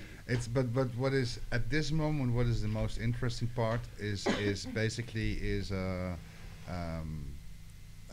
what are you going to grow first? You know, which varieties are you going to take? You know, are you going to go old school? Are you going to go new school? Is it going to be a mix of everything? Because it's very funny that if you walk, no coffee shop. All coffee shops are different. For sure. If you go in one coffee shop, they'll have like a whole group of dedicated growers that have been supplying them for the last 15 years. They've won 25 cups. You know, they're like, shit, man. Now we have to buy from you. We don't know who you are. We don't know what you can do. Supplier. We've done so nicely, you know. And another shop is saying, listen, can I start buying from you tomorrow? Because I'm so fed up with the backdoor people trying to fuck me around and I'm fed up with the cash money and shit. Will coffee shops have the option? What do you mean? To choose whether to... Or will it be forced upon everybody? No. Because you've just killed off 5 people's jobs there. Yeah, exactly. Yes. And not just jobs Monday to Friday, work for the man. People that sit with them babies from seed to flower and love their girls. But I think it's... And they're doing But it's not going to be forced anytime soon, heart. isn't it? You have the option to be... Yeah, but it's not anytime soon. If it's happening, it's happening. But people are now being like, all right, in 2 years I need to start getting a new job. No, it's going to be like, let's say 5-10 years down the line. 5-10 years ago, America and Canada weren't legal. So think about if they say, 5 years might do this. The whole world's going to be so different that they're going to have to rethink whatever they've taught. You know what I mean? It's like if you said somebody 10 years ago, Canada, fucking Germany, America's going to be legal. Like when did 2012, Colorado, 2013? Yeah, I don't know if I would jump ahead to that Germany will be legal. Oh yeah. Thing that quickly. Yeah. What's your opinion about Germany? Do you think that's something that's going to happen in the next year? I heard April 1st. I don't know if that's an April Fool's joke. It's essentially since the 1st of January, cannabis is supposed to be legal in Germany. If I'm not mistaken. So I spoke to, I don't know the rules exactly, but they want to roll out first. You know, they still don't. They're not sure. They say you can have 3 plants, but then you're allowed to have 50 grams in your house. Sorry, but 3 plants, 50 grams. That doesn't correlate. Yeah, you don't know the math. It doesn't correlate, you know. And there are other like little things where you think, okay, this needs to be ironed out a little bit. Do you think that's lack of education and understanding? I'd say so. That they don't understand that you get more Germany from it, before they decided to build this law, they had like a congress with 200 people representing the cannabis industry from Germany and from abroad, and they all sat down and they started talking about what is the best way. And out of that Congress, I think, or at least that is my observation, came the idea to start first with giving it to people to grow at home. Okay. You know, and then when you are producing it, you know, on a for sales, you know, on a commercial basis, then there should be no middleman. There should be no you have a dispensary in Germany, but you buy all your products in American Canada. So no, it has to be produced in Germany itself. Yeah. You know, so that you keep this circle closed also from foreign influence and foreign money that will just come in and see, okay, how can we monetize this to our best of our... That's not cash cow. That's not what they want. No, they want basically... That's the German way. If you make it first available to everybody, it loses its value for large corporations. Yeah. You know, because if everybody can do it, then it's not interesting for us. You know, and they'll just... So then only the right people actually will actually turn it into a business and go make it bigger. That have and passion, that kind of want to... The people that can't grow themselves physically, mentally, anything. I want anything that's going to promote the artisan. Yeah. You know, I've told everybody this last year, the best weed that I smoked was grown by somebody's aunt in the bathroom. You know what I mean? Hey, but listen, I want to... I don't mind if my if my Moroccan hash has been touched by a load of people. I don't know. I'm very much plant medicine person. Right, I don't want it all lab tested and fucking gloves. I'd rather fingers than plastic gloves. But again, if it's done right, you'd want. Honestly, I do. Yeah, I see. I'm so mixed on what I. Yeah, I you agree want this, with it because you see the benefits of both. Yeah, like I think like bud tenders should be a lot more educated. I think like for that, the coffee shop should have a lot more understanding on what they're buying in. But I also. You're afraid it would be turned into a corporation kind of. Yeah, and all these white men in suits walk in and just here's cannabis. No, it's not. You didn't you need do people to the understand the industry. Grows. You didn't do all the nitty gritty to get it to this level. I like that it's getting cleaned up. I think cannabis should be an overall lifestyle. Like even with the infused dinners, I think everything that you do on a day-to-day normally, you should be able to do while you consume cannabis. Yeah, of course. You know what I mean? Because for some people, it's on a medicinal level.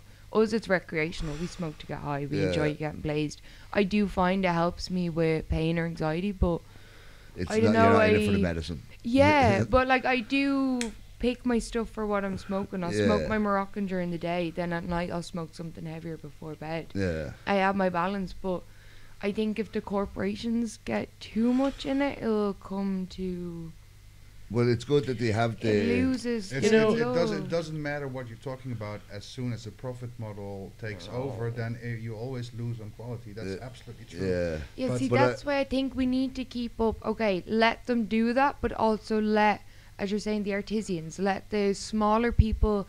be subcontracted. Yeah. You have to have your shit still regulated and clean. You can't be just putting shit in. I was thinking like with have the smaller people still with Germany, the way he was saying letting people grow first, it's nearly like people do have like wind farms or solar panels. They sell electricity back to the government, where let everyone in Germany grow, and if you're getting big with it, you can start selling it back and to dispensaries. If you live in a decriminalized society, you know, something that we are aiming for as well, you know, after this 4 years of experiment, is that essentially weed is going to be the same as cupcakes. You're really good at making cupcakes. You make it for everybody's birthday, and everybody says your cupcakes are the greatest. And one day you decide, you know what, let's make a business out of it. You go to the Chamber of Commerce, you inscribe yourself as Cupcake Patrick, you know, and I'll make my cupcakes. I start selling them. Sometimes maybe I'll have a checkup by somebody from the Food and Health Administration to see if I keep my kitchen clean, and I start selling my products. That is what we're aiming for at the end of this experiment. But not everyone has the international funding. That you're saying that they need. That's ground floor. You can start that from first one back. But you get in and start doing the whole cannabis grow. That's cute why for they only gave it to 10 cupcakes. people to begin with. You know what I mean? Imagine, you're talking about, imagine the coffee shops that basically have loyal suppliers that make quality weed for the last 15 years. Yeah. Now, basically, they are missing out. Yeah. At the end of this experiment, they can basically go to Chamber of Commerce and open up a legitimate legal grow and turn what they've been doing. They can become a micro producer. Why so not? you're saying they can? Yeah. Of course. Oh, I thought you were saying they couldn't. All the small people would just get wiped out. No. Saying at the moment it's just the 10 things. Listen, at this moment, this experiment. those people can be wiped out at any moment. Yeah. When the police catches in them. real life. Yeah. And honestly, imagine that you are, because the police is not the problem, that you get evicted from your house sucks as well. Hopefully you have anything a backup could change plan. for But what is the biggest issue is that you've been growing weed illegally for the last 10 years and you've been selling it to a coffee shop and you never paid income tax on it. So the tax company is going to come after you and they're going to kick your fucking ass and they'll say, okay, you have to pay us back, I don't know, 200,000 euro and you're going to be ruined.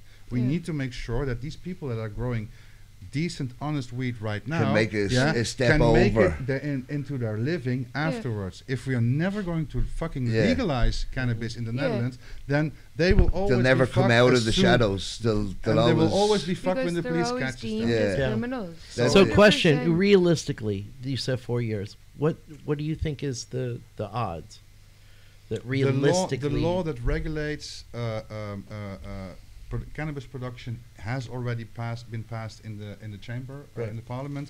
It's now in the Senate, in the first chamber, where it also needs to be passed. Okay. So it's a law that they already cannot turn back anymore. So at the end of this experiment, it is the intention that you will have licensed producers that are going to supply coffee shops all through the country. Okay. And then those people that are going to miss out at this moment because they lose their loyal coffee shop, they can become a licensed producer also, and make it, and also say, okay, after 10 years in the shadow, now I can make a decent living. Yeah. But my thing is, they have the opportunity to do that, but they need millions of funding, big farm. Why? Why do you have to be big? But did you not say that when you started that you needed to have certain requirements? Yes, of course. Yeah, because we. But that was the initial 10. But imagine. Next one it's going to roll out. Next one it's going to be a lot lesser. Yeah, of course. Because small controlled experiment with 10 growers, a few towns. Hey, imagine. Then that's totally cool. My thing is for the small people. Yeah, you're worried about the little. They're not going to get put with the same rules as the big. What I'm seeing is eventually when they do open it will be. Now there can be 50 licensed growers and then maybe subcontractors that edibles can supply, but they might have to put in for quality control, stuff like that. And you're misinterpreting the situation a little bit because essentially, now we are relatively big producers and we need to do 6.5 tons for the simple fact that we cannot have a situation during this 4 years of experiment that we don't have can weed. Supply, because they cannot after you when cannot the break the chain at any. They have a couple of weeks to sell what they've bought through the back door, and then after that, it's only what they're buying from the licensed producer. Yeah. So if we suddenly, during the summer of 26, nobody has hashes anymore, we're going to have a shit. They're going to go back to the. So you'll have me to deal with. So that's why we have to be bigger. But in the end, in an ideal situation, that's why you try it before it goes full, because. But at least they are. So they do have some understanding. Yeah. As a coffee shop, you would be able to say, okay, listen, I apply for a license to have a licensed production for my own coffee shop. Yeah. And you grow your own. So do you think, that was what I was going to ask earlier, like at the moment we're at 168 coffee shops. Yep. If they go down this route and suddenly government are supplying them, do you think they will allow new licenses and shops to start growing again and more dispensaries if it's under this? If they're going to roll out this system through the whole country, then it's 565 coffee shops that need supply. So But if they go down the legal route where people are getting it from the government, do you think they'll open up to giving more licenses and new licenses to? They're not getting it from the government; they're getting it from us. No, but you mean under this? But then it would be them getting it for themselves. But I just mean, do you think they'll allow us to open more coffee shops and give more new licenses if it becomes That more? is an interesting one. That's the thing I'm trying to get across. Yeah. That's a good question. And you talked about international money coming in. Yeah. That's already all over the place. Yeah. Everywhere right now. Just in the last week, I've heard from 2 different people who are interested in coming here and doing like what Mike Tyson did. And, you know, everyone's jumping on the bandwagon now. Yes. Everyone wants to be like Mike. Yeah, be like Mike. You have a situation where basically in I think in 70% of all villages and cities in the Netherlands there is no coffee shop. Wow. Yeah, in 70%. 70%, yeah. Wow. Because that's villages now. Yeah. The guys from we had WeView. He's like, WeView. Yeah, so WeView. You know, the app, the website WeView.nl.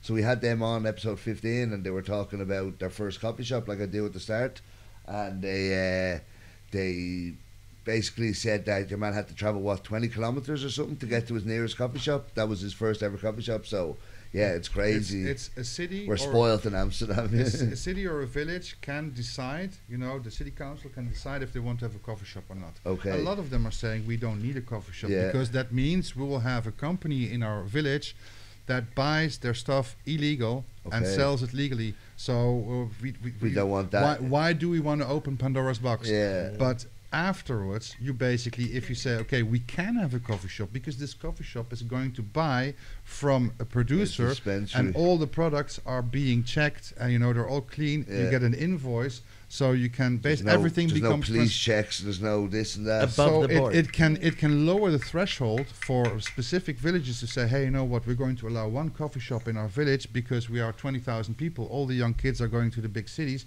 You know, maybe if there is a nice bar and there is a nice coffee shop and there is a nice dance stage or whatever, they'll stay. Yeah. You know, you can basically. It's more like amenities. And how great would that be for local? For businesses and local economy and all. It's a lot of the small towns, the people kind of like from 1920, they start leaving and they move to the bigger cities. So it is as well keeping more of a community, because I think once you leave school, there's not so much of a place to go if you don't have amenities. So if they do have bars, coffee shops, and if you don't cafes, drink as well, there's really nowhere for you to go. Like even a lot of people that come on the live are in places where there's no places to hang out. They're all stoners. They're all there smoking a joint, but in their bedroom or in their living room at home. And they say it feels like they're in a coffee shop because they're sitting here. Like we go live at night and we'll have this view and they can see Amsterdam. They're having a joint. We're chatting about coffee shops menus, and they feel like they're back in Amsterdam for a while. Like you know what I mean? And it's, so it is nice, definitely. If they could spread it in that way, it would be lovely. You know, but I was greedy and hoping for more coffee shops in Amsterdam, but it's nice for the rural areas to get shops too. I can imagine. You know, of course, it's all speculation. You know. Yeah, of course. This is why it's called the experiment. You know what I mean? There is also, let's face it, we have at this moment a possible government that is a little bit more right wing than the governments we had before, or even more right wing. So we also have to bear in mind, how are they going to interpret the information that they collect from this experiment after the 4 years? Will they take it serious? Will they? If we're speculating anyway, you know, imagine that. Okay, you know, the town of Breda is now selling also legal products. You know, maybe it's possible that the people that from other villages or towns around it don't go to their own coffee shop anymore, but they go specifically to Breda because they know they can buy clean products. So their sales are going up. Their sales are going up. So can you then say, oh, more people are starting to consume, or do you say, okay, so it means that people actually want this product? You can interpret it in 2 ways, you know, depending on what your perception of cannabis is. That's it. And that's the way the press works around the world. I remember the Friday when it got released down south. And like it was like over that weekend, I was like meeting up with a few people for sessions, and I was just seeing these like red bags pop out. They started popping up all over the place. It was one of the Christmas sessions. People were just going. I think it's as well nearly like if you have a Cali pack, people kind of wanted it for. Everyone wants to see the new thing, you know what I mean? So I think it was King Size who brought some I think it was actually. I had a microscope because that was the first time I saw permanent laughter. And that's like so far out of all the legal ones, it's been right up on the top of like that one, huh? I do like that one. I do like that one. You've taken photos of these? I've got quite a few of them. Yeah, they're beautiful. Okay, nice. Yeah, I was it passed all the physicals. No harm, no seeds, no bugs. Yeah, you're probably a good man to ask. You've seen these. What do you think of what you've seen overall? It's been you like this one, but the rest it's been there's been a couple of misses, but I mean for the most part it's been very positive. Trial and error, just learning. So again, as soon as I heard that Case was involved in doing this, and his history that I've known for several years out in Den Haag, I knew that there was already something crazy going on. Then got to know him and understand his background and the direction that both of these guys are coming from. And I go, okay, I got a couple of masters that are sitting here doing this. This is whole different level shit going on for here, sure. right? Now you got to pay attention and see what's going on. And it's, again, this is the beginning of this. And I've been kind of on the peripheral of things, and I know how he's been looking at things. And that's the thing that's, to me, is like really exciting, because he's looking on how to evolve this. Now in the right way. I think he understands this is a golden ticket, an amazing opportunity. He's got no pressure. A canvas. He's got a canvas in front of him, and he's literally got to do his Van Gogh thing here right now. Right? No pressure. Yeah, that's it. I say it a lot on this, that like we are the voice of like cannabis still has a lot more work to do. Oh yeah, we're not at the finish line yet. Like it's still. So you are a big voice on like you're like huge. In there. A big cog in the movement. Like. So thank you for what you're doing. Yeah. I mean it's cool. For serious. Like how cool is it that this is the kind of guy that we actually have doing this? Yeah, right? no, it is. Okay, so honestly, that you're not coming in. Does this make you feel more calm? It does make me feel more relaxed because you are a lovely soul. It does, because I was kind of like when he said there was a grower, I was like, you see business suits rocking up to a grow house. But then like and you're really nice. I was like, okay. That can go a couple of different ways. The word government just scares you, like. I think everybody. No, not scare you, but I question. No, I don't mean scare you as in that, but more just because they're. Like the people that make diabetic medicine are the same people that are making the fucking chocolate bars. The people that make the the cure for the disease they made already, you know what I mean? They make the disease first and then give you the cure after, you know what I mean? So that's why I am. Are you talking about Nestle? I'm talking about government or pharma, or you know what I mean? This in general, you always hear them like they made the disease and then they give you the cure after. I do want that. I don't care if it's that I want that it's people that are, I don't care if you're deemed a criminal, anything, but you've grown before. You grew in a cupboard. To not just, I walked in. You grew from seeds you found in other weed, you know what I mean? Because I think like a lot of people, they think because they've read a book, they're well knowledgeable. You have to trial and error for years. If you have a good memory of reading a book, you can learn anything. But can you actually put it to Mother real life, Nature? It's not just how do you deal when cake, something changes and something. So I think that's more my thing. I'm very, when you even said holistic, I am very much that. You can take it from us blazing away, but it's still a plant. It still has its medicine. So, and like I don't so much. I'm not a big fan of the pharmaceuticals as well because of their mindset on things. So again, I think I want like genuine growers in there, people that love cannabis, that also smoke daily. Well, that's what I've said before about they've learned so much about medical marijuana while it's been illegal forever. How much are they going to learn now when they can grow it and test it and trial and error and all this? So the amount they've learned over the years underground, it's just going to like run away now. It's I'm hoping, you know what I mean? So as well though, you knew.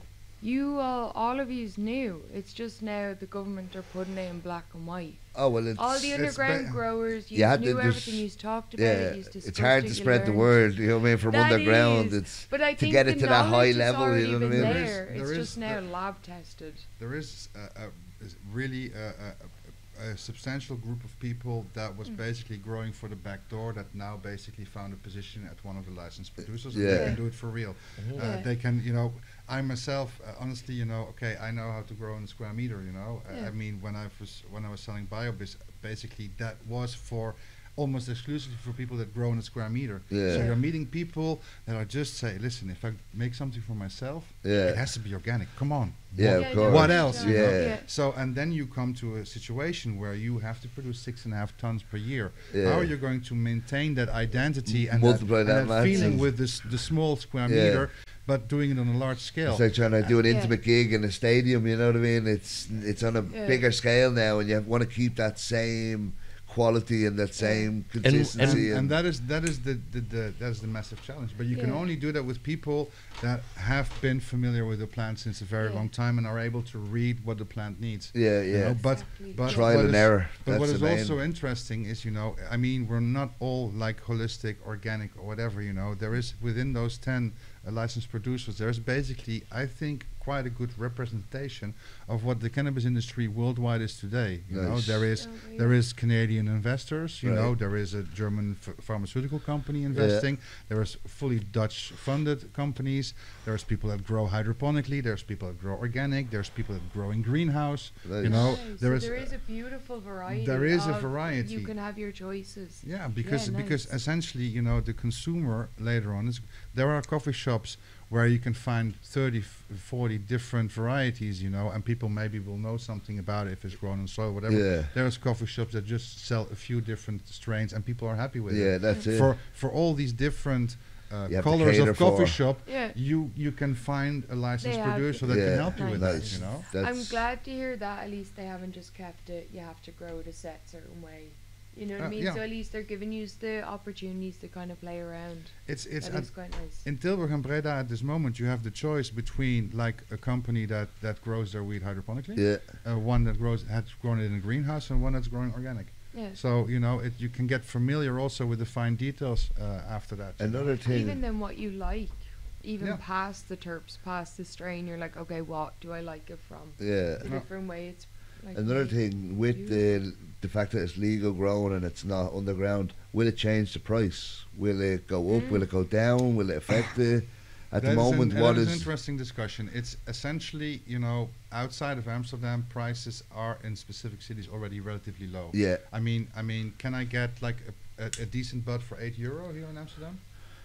Well, this no, you probably the special's not bad. A decent low would maybe be like 11, 12. If you're lucky, you'd probably get something like that. If you share it around, you find I don't spend much more than €10 to €12 on weed, and I'll always find something good enough. You know what I mean for that price. Usually, when I spend €15, I'm disappointed. So I'll just stick with I'm more quantity over quality kind of thing. So I'd just rather something that tastes nice, and I'll smoke a lot of that. You know what I mean? So in Tilburg and Breda, you can basically get everything, the complete range between €8.50 and 12. That's definitely that's my range. Perfect. The most expensive hashies is 12. The cheapest and still organically grown bud is I think €8.50. Wow. Okay. So that's it, because it cuts down on like people underground the and commercial and the tourist side as well. I think a lot of Amsterdam, you can put people walk into the Jolly Joker and literally ask, "What's your most expensive?" You don't want what's your best, what smells good, what's your most expensive. I want to spend lots of money on weed. That's the mentality of tourists, you know what I mean? It's honestly, you know, you're doing an experiment. People have to buy their weed in a package that they are not familiar with, from a producer maybe they're not familiar with warning signs on it and stuff like that. So they cannot see inside the package. They first have to open it in some cases. So if then the price is also like 15, 16, 17 you're going to scare people. They'll just, you know, buy the amnesia for people 9 will that talk. If the numbers are coming in, it's doing well. If the numbers are going to the streets or somewhere else, it's failing, you know what I mean? And that's the whole thing of the experiment. Over 4 years, you'll see, did more people buy it? Did people come back? And if they're not, it's not working, and if they are, it is, and that's simple as, you know what I mean? In Amsterdam East, you have a very interesting situation because, you know, okay, there's only 10 shops in Amsterdam that are going to participate later on in the experiment. I don't think the next phase. I don't think this summer they're going to start. Sorry? East is a lot more kind of like local. It's very local, but you can have the situation where basically other people from Amsterdam I'm going to jump on my bike, I'm going to go to East and buy something that is clean and regulated. Well, definitely go and check it out for sure. Definitely go and check it out. Will I go back? That's the question, you know what I mean? That is the whole thing. Somebody said to me, and I laughed my ass off. They said, they'll do it once, they'll do it twice, and then at one point they get lazy and they just go back to the shop around the corner anyway. No, of course. But if it's worth travelling for, people keep travelling. If it's not, they'll stop fairly quick, you know what I mean? So for good weed, I wouldn't mind going too far. If it was good weed at a good price, I'll make the journey. But if it's average, I'm not going over there, you know what I mean? It's the pain of poor quality endures far longer than the sweetness of good price. You said it so beautifully. It's like a poem. Yeah. Oh, it is. But it's interesting. It's cool even that, like, it's somewhere in Amsterdam as well. It's not just the locals. Yeah, do you know when it's going to roll out into Amsterdam? No, I'm not sure. No. I'm not sure. I think things need to be ironed out, you know, how to do it exactly in Amsterdam East. Because, it is a weird situation. You just have a part of a city participating, another part. It can be interesting to see what kind of effects it would have. You know, but it can also bring extra problems. Then, for example, in a town like Maastricht, you know, which has a high density of coffee shops, but only locals can buy. So that's going to be a different effect. You know, no pressure. But that's a good test as well to see how just the locals deal with it. You know what I mean? If nobody from outside can buy, because if you're seeing a mix, like some places where mix can buy, but Maastricht will tell you how the locals feel about this whole experiment. So it's good to have more of a set to have a different variety in your experiment. This place only Dutch, see how they like it. This place both can buy. This place more tourist. You know what I mean? So you need all them different variations to see if it really works. Yeah, we have. I think there is in total of the 10 cities there is Breda, Heerlen, and Maastricht that have this I criterion. So they only have locals, and the rest they can have tourists as well. You get to see which ones work better, which ones, you know what I mean, and normally there's also like control cities that are basically have been appointed as like a reference, you know, when they're looking at the test results, this is what you we'll know, look back at. Then they look at this other city. Okay, what's happening Compare here? Them, you know, they compare it, and that way they have more references to do a decent. Yeah. Wait a second. You mean people who are going to actually give a fuck? Whoa.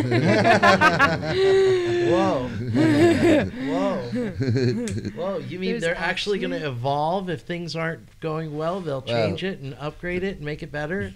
They always talk about it. Whether it happens is the other thing, you know what I mean? But you got to let them try. You know what I mean? But actually, one of the control cities is the city of Helmond, which is next to where I live in Eindhoven. And the funny thing about Helmond is they have, I think, one coffee shop only. And 95% of all smokers in Helmond buy their weed from a home dealer. Yeah. Wow. Because they like to buy it a little bit more from the source, and they like to buy it a little bit cheaper. Yeah. And they will only go to a coffee shop if they offer something which is better that they can get from the dealer. That's it. 95%. That's it. But I'd say a lot. Even There's like a lot of home growing over there, that's for sure. Yeah, and like in a Isn't lot that of about spots, just being even comfortable in with Amsterdam. Yeah, knowing what you're getting. I worked in a little small quirky bar. This Yeah. one old man would come in and he'd supply to everyone, and then he'd leave, and then but it was just all the little old regulars. They wouldn't go to the coffee shops. He'd just walk in. He'd give everyone their bit of smoke. They'd be happy and he'd toddle on off. I think it's a comfort level as well. Yeah, but that's kind of what they want to get to, where you know what you're getting. You know what I mean? Absolutely. I think we should be able to. I'd love if we could be on that level. Yeah. If I were to go back to California, I know exactly who I would call first. Yeah, exactly. You wouldn't walk in like. Although there, I could also get. So you wouldn't go to dispensaries in California? Well, the first place I would go to in Laguna Beach, and I have a friend that I would call first. Okay. And he has always been, no matter what there was at any other place, there was always another level that he had. Yeah. And he did extremely well, and you could count on him all the time. Yeah. At the same time, this is again going back quite a while ago now. You could get weed delivered to you in 30 minutes or less. Like a pizza. Yeah, absolutely, from multiple different places. That, no problem. Imagine. And it was all fire. There was no just sitting on your couch and just like I'm not for the tech thing. Yeah, like even you can order like your groceries on Gorilla, so you go right, get some groceries in, get a pizza in, get a weed in, see who gets here first. You know what I mean? Yeah. You've got three levels of tip. You know what I mean? Whoever gets here first gets the biggest. Think about how that would work here. Yeah, stop. Especially with the bicycles. Oh, yeah. Already You know built what in. I mean? Like, fucking 20 Uber minutes. eats and smokes. Yeah. Uber blazes. Yeah. Uber blazes. Excuse me, but in the 90s, I just, took my rotary phone and called the hashtag. I am for that vibe. And they gave me 25 guilders. I had 5 grams of Katama.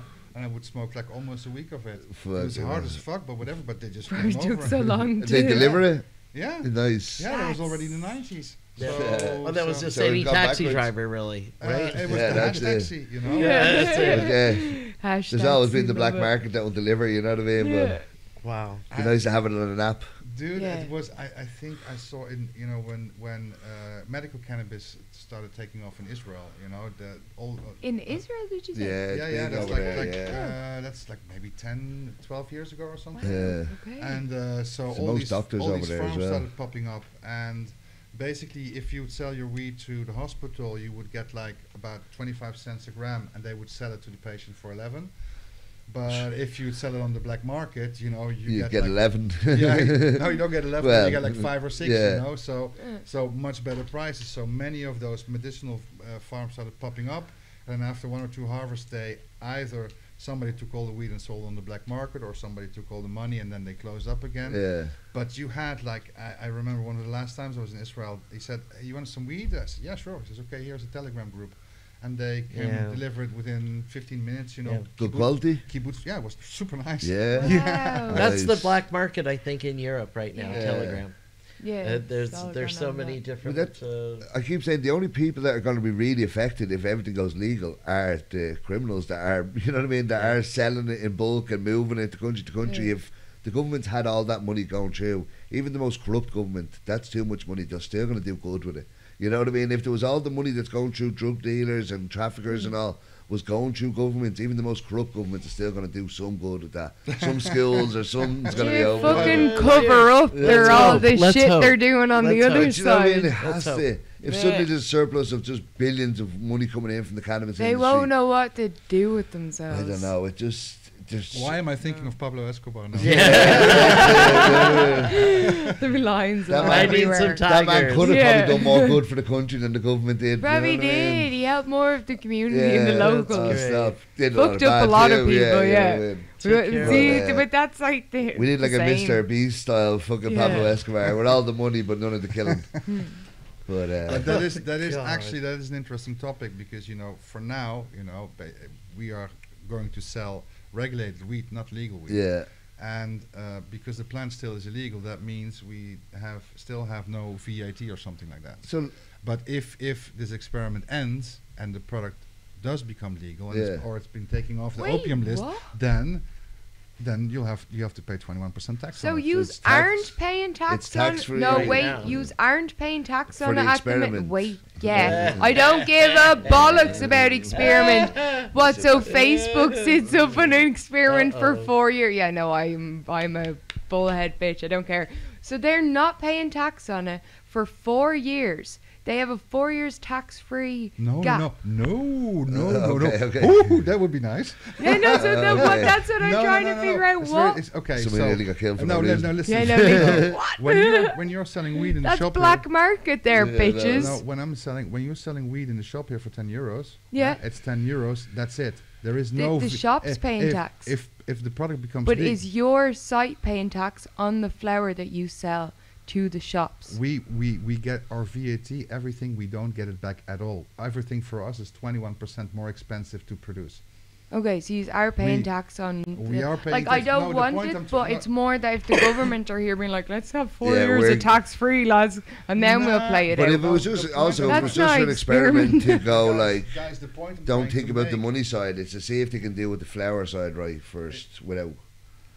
The point I'm trying to make is when you sell something for €10, there is no VAT on it. Yeah. When it becomes legal, it becomes €10 plus 21% VAT, so it becomes €12. Yeah. Because now you're selling weed without VAT.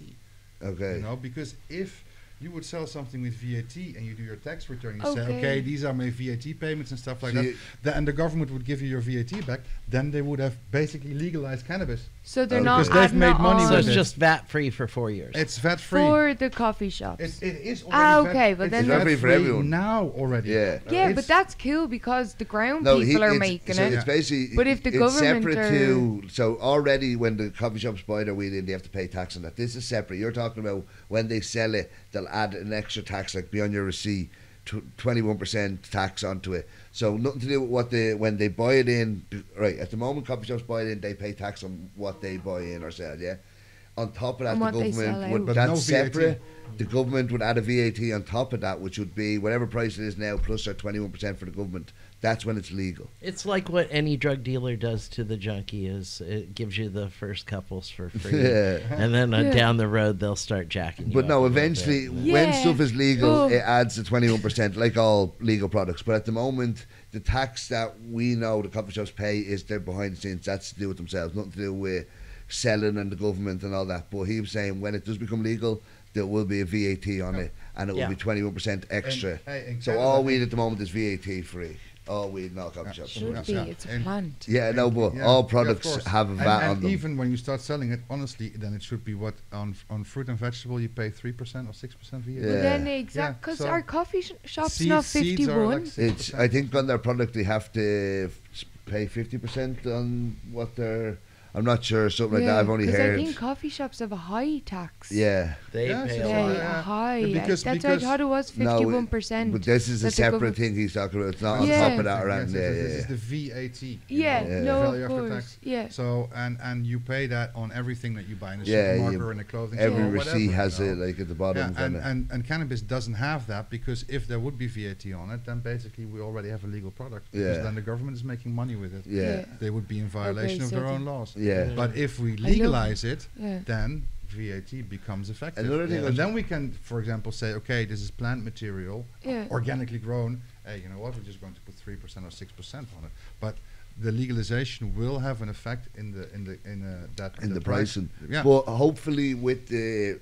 But maybe after 4 years, you know, because it's been regulatedly produced, the price of the that's what I was going to say. Hopefully it levels out. You can make it cheaper, and then the little tax comes on after. You know what I mean? And we still end up at €10 a gram. Yeah, because honestly, I think somewhere between €8 and €10 a gram for the end consumer of nice quality, you know, clean, honest. But I prefer to call it honest weed. You know? But will we be able to get boutique, high quality foo-foo buds?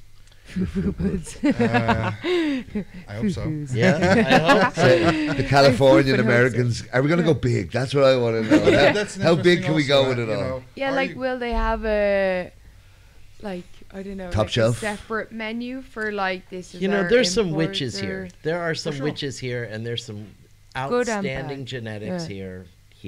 Yeah.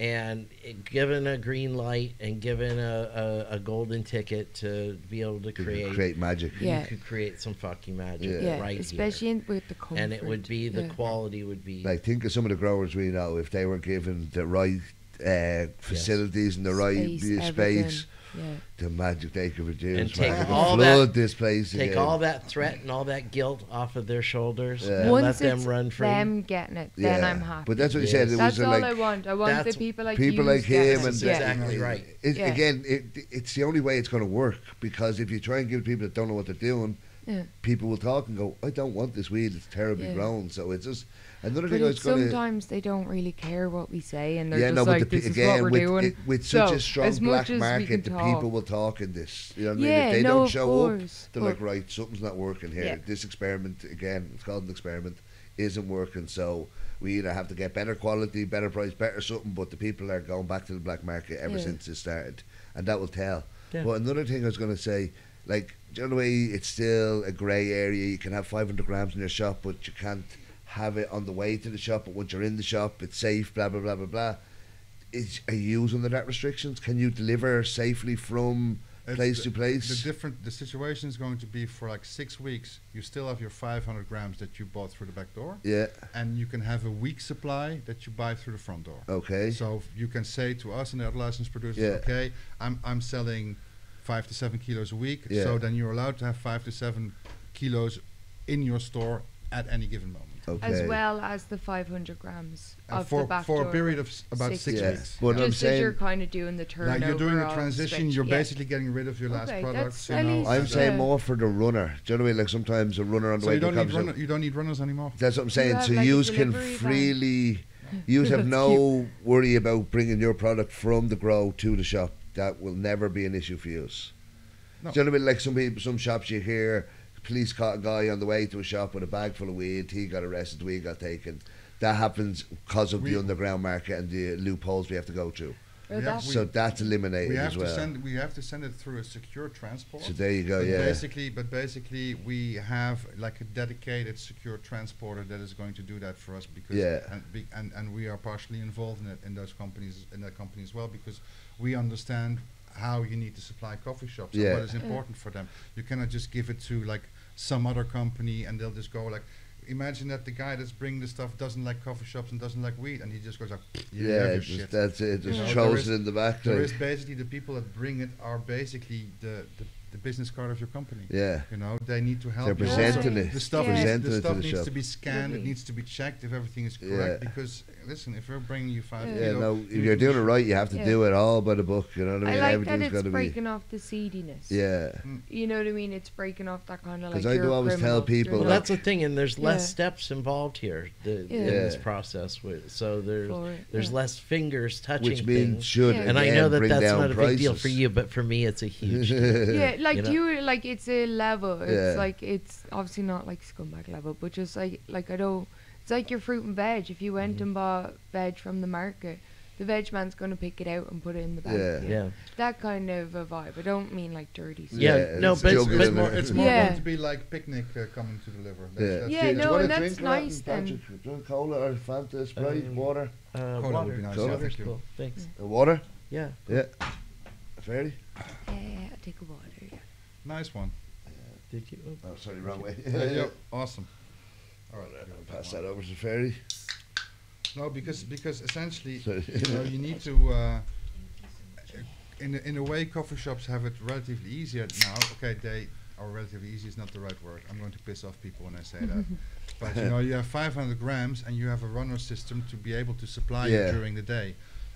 There is, of course, but that risk of the runner system it's going to be a difficult situation. We are in the north of Groningen, and if a shop in Maastricht needs a new supply, it's 4.5 hours drive. Oh, so you need to communicate with each other. You need to start changing some rules and make some. You know what I mean? You can't just say 500 grams. And at least then they are being that more like even lenient with the coffee shops, being understanding. Okay, you can have more in your shop. Well, hopefully that will lead to it as well. Obviously, some shops need more. It's not a problem if you do have more. Maybe they can have 1,000 grams on site. You know what I mean? Because we've also walked into shops to go buy something and it's been the bit. Oh, there's sometimes. And they're like, "I'll be back in half an hour." Yeah. And sometimes you're like, "Oh fuck it, we'll just go to another half an hour is a long time for a stoner. So it's nice then as well for the shops to have that. Have a bigger buffer. Yeah, that is really nice. Sometimes I go into shops, I'm like, what do you have left? Not like what's good. I mean, what you have left in your boxes at the moment. This is empty. This is empty. This is empty. Like fuck's sake, you know what I mean? So for that it's cool for the shops to be more. Even just them to feel more comfortable as well. You know what I mean? Yeah, definitely. That's going to be it. The proof is going to be in the pudding. Yeah. You know? And I'm excited to see how it goes. I'm also anxious, but I'm that's interested. It. I like I'm anxious as fuck. No, 100%. You're right. That's right. If you're not nervous, you're not doing it right. You know what I mean? Big time. You want to feel that you're doing something really big. It's amazing. Especially in the world that we live in. This isn't just starting up any new business. You're big part in cannabis coming legalized, which the entire world wants. And Amsterdam was the, you know what I mean, the original mecca of cannabis. So other places have gone ahead now, so it's up to us to catch back up now instead of going backwards like it feels like it has been for a while now. So proper. So it is good to see it. And for example, yesterday or the day before, I read something on cannabis industry that there is a motion being accepted in the City Council of Den Haag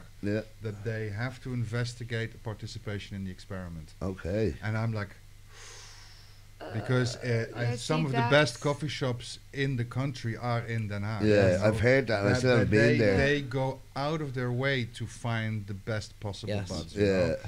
Everybody slips up sometimes, but of course. Basically Den Haag is an institute. No, they're coming up big. So, you know, if I come there with a nice power plant, they're going to go like, dude, what the fuck are you doing? Yeah, for sure. That's it. You know? Then I can say, but hey, listen, man, it's Dutch grown, it's organic, you know. Okay, maybe we'll stand a chance. Yeah, but you know, it's that worries me a little bit. Yeah, of course. Because that is the Rodeo Drive. There is a people we'll have to tailor for. You know what I mean? You can't forget about them. Medicine's all good, all this. You know what I mean? But people want their strength and people want their flavour and people are used to this, and you can't go, this is better, but it's a bit worse too. You know what I mean? Like it's, you know exactly what it is. Yeah, but it's for that reason you're not going to like it. You know what I mean? Or there was this. They did like for several years. They did like this research. I think at a total of 160 coffee shops.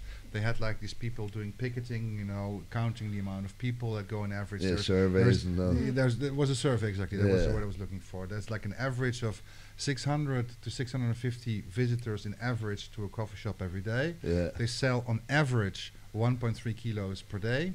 And they have in total 4,700 different varieties on their menu. But the ones that are standing out are Amnesia, White Widow, Silver Haze, Super Lemon Haze, and Amnesia Haze.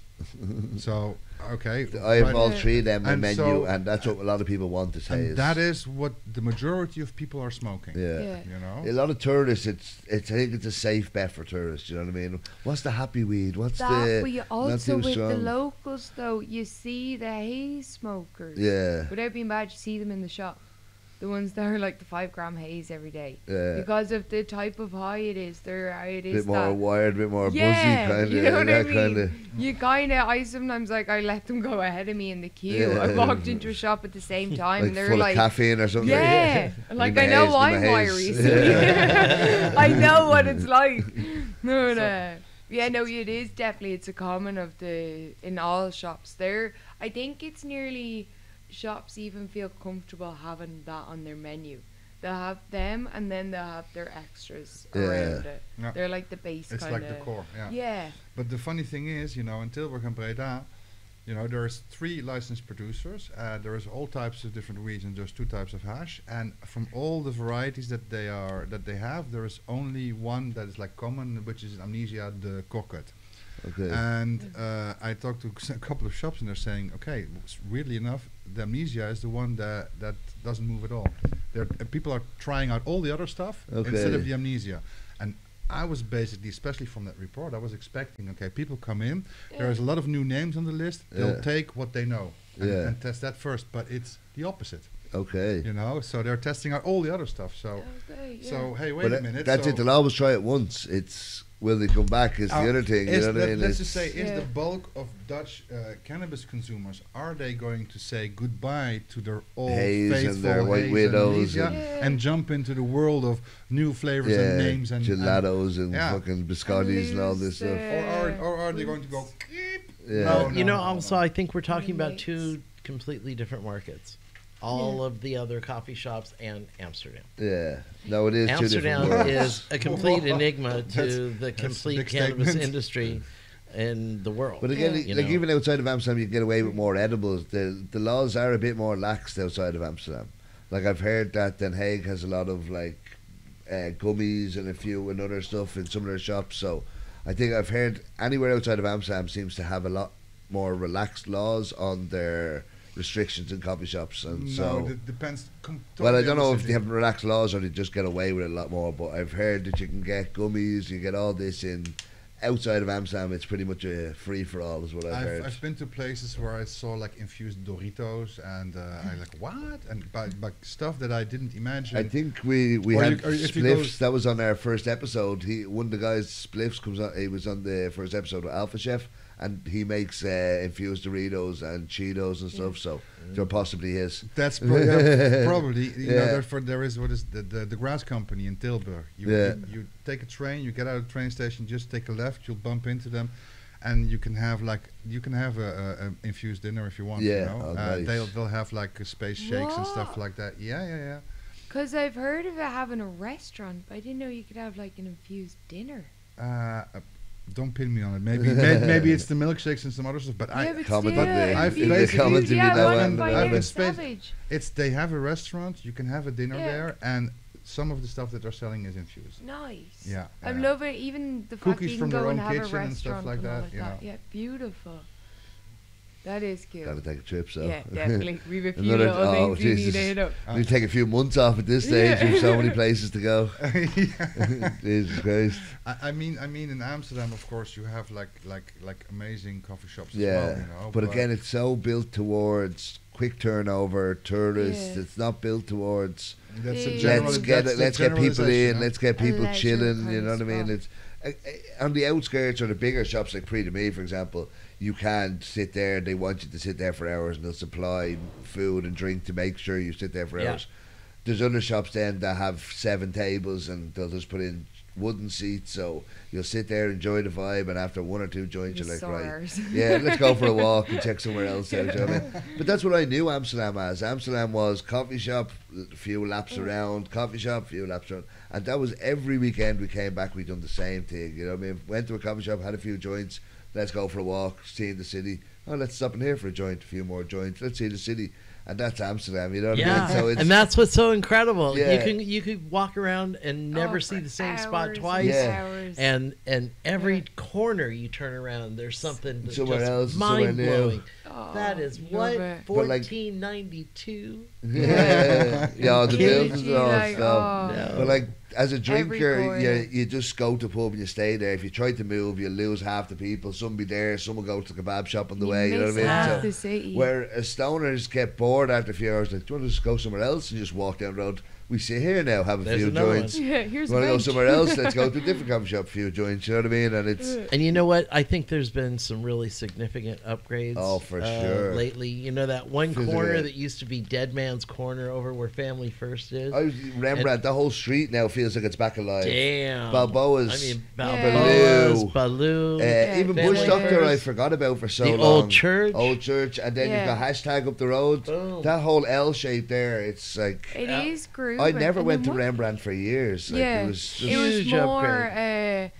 We'd always send people there. They're like, oh, any nightclubs? We're like, Rembrandt Square. Yeah, maybe. Whereas now it's kind of like any coffee shops. Oh, Rembrandt. And so it's nice of a change. You go Old Church, Family First, Balboa, Baloo, what's it, fucking Bush Doctor, and then up the hashtag in that L shape of 5-minute walk. I try to save Balboa for the last one because once Tony's in there, you're finishing Tony. Yeah, that's it. You finish with Tony. Yeah, that's for sure. I was only talking to him yesterday. We're organising the podcast soon with him and Mila, so hopefully it's going to be in.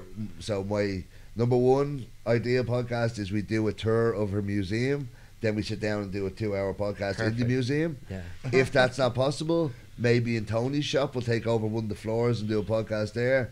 Third choice, we'll have them here, and that would be just as good. Her museum, but just fantastic. To get to, like even Tony was saying, like I want to have Tony on again because we're just going to listen to Mila. You know what I mean? Like I said, you got overshadowed by Mila last time, and you wanted him to talk a lot. So I was like, we're gonna have to have you on again. But Tony, I already know. The three of us are just going to sit there and just listen to Mila talk for as long as we can. So, any chance given, you know what I mean? So, looking forward to that. Have to and shout out for those of you online, Dabadoo in Barcelona for this year. Cannabis is just now went online, and if you want to be involved in that at all, go check that out on. When is that? Absolutely. It's March. Oh, it's around Cannabis. Right in the Cannabis time, and the Dabadoo. Fast. The Dabadoo in Barcelona is crazy. The one last year was insane. The number of people that were there and the number of oh my god. Oh well. The one this year was great. The 10 year. That was I was meant to go to that, but it was like the day after our Christmas session.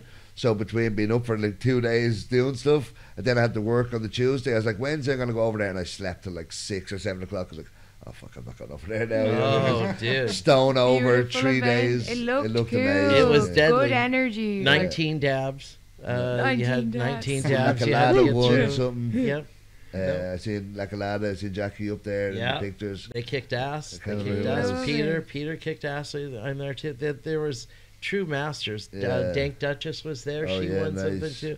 I mean, there was some real masterful work there. And it's a high standard of a cook. Another one of those places where the vibe just immediately goes perfect. Everybody knows everybody. Everybody's okay. Let's go to work. I'd say it felt like a mad week between our session and 2 days later. You had that. It was non-stop. That was a great week. That session we had there, that was unbelievable. Thanks again to Pre to Me. You can thank them on every behalf. They did a great job.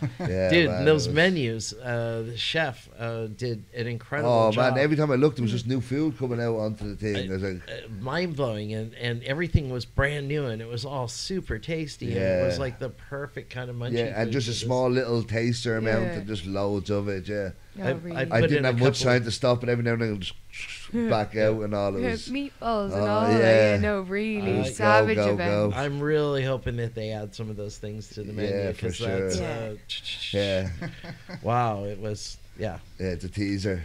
This is what we can do. Like, right, do that. So just getting started. You know, you were talking about Trichome Science, and if I recall, this year for New Year's Eve, and I can recall because I actually got one. Too. I got one too. Dude, that was... Oh, they were unbelievable. I literally finished my shift. You can see the time lapse of my shift downstairs. Came up and cooked that straight away, and it was unbelievable. So that's a whole nother level of being able to do this, where you're actually getting a partially prepared meal that's infused, and then you can finish off the meal. And Beautiful idea. So it just and it was all instructions. You just had to heat it up and all. Well, I don't even know. It was like a beef Wellington or something, wasn't it? Oh my god, it was. It was sick. Imagine that, like getting infused delivery. I just think it should be a thing where a group of 4, 6, 8 people say, we want to have friends over, we want to hire you for the night, come in, do a dinner for us, you know what I mean? Like it's, if a lot of people, I'd rather do that than go to a restaurant. You know what I mean? I'd rather sit in my house if we had the room where we could smoke and have someone just prepare a beautiful infused dinner instead of going to some restaurant and sitting there going, can't wait to go home for a joint after this. You know what I mean? Like it's, you know, eventually, if you want to think ahead, as soon as we get everything legalized and everything, you know, your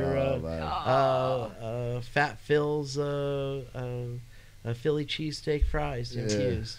It would be beautiful, you know, because burritos, it is a full lifestyle, a culture of people. Like it's and the way they're figuring out how to infuse this stuff, it's only getting better and better. Like, you know what I mean? So.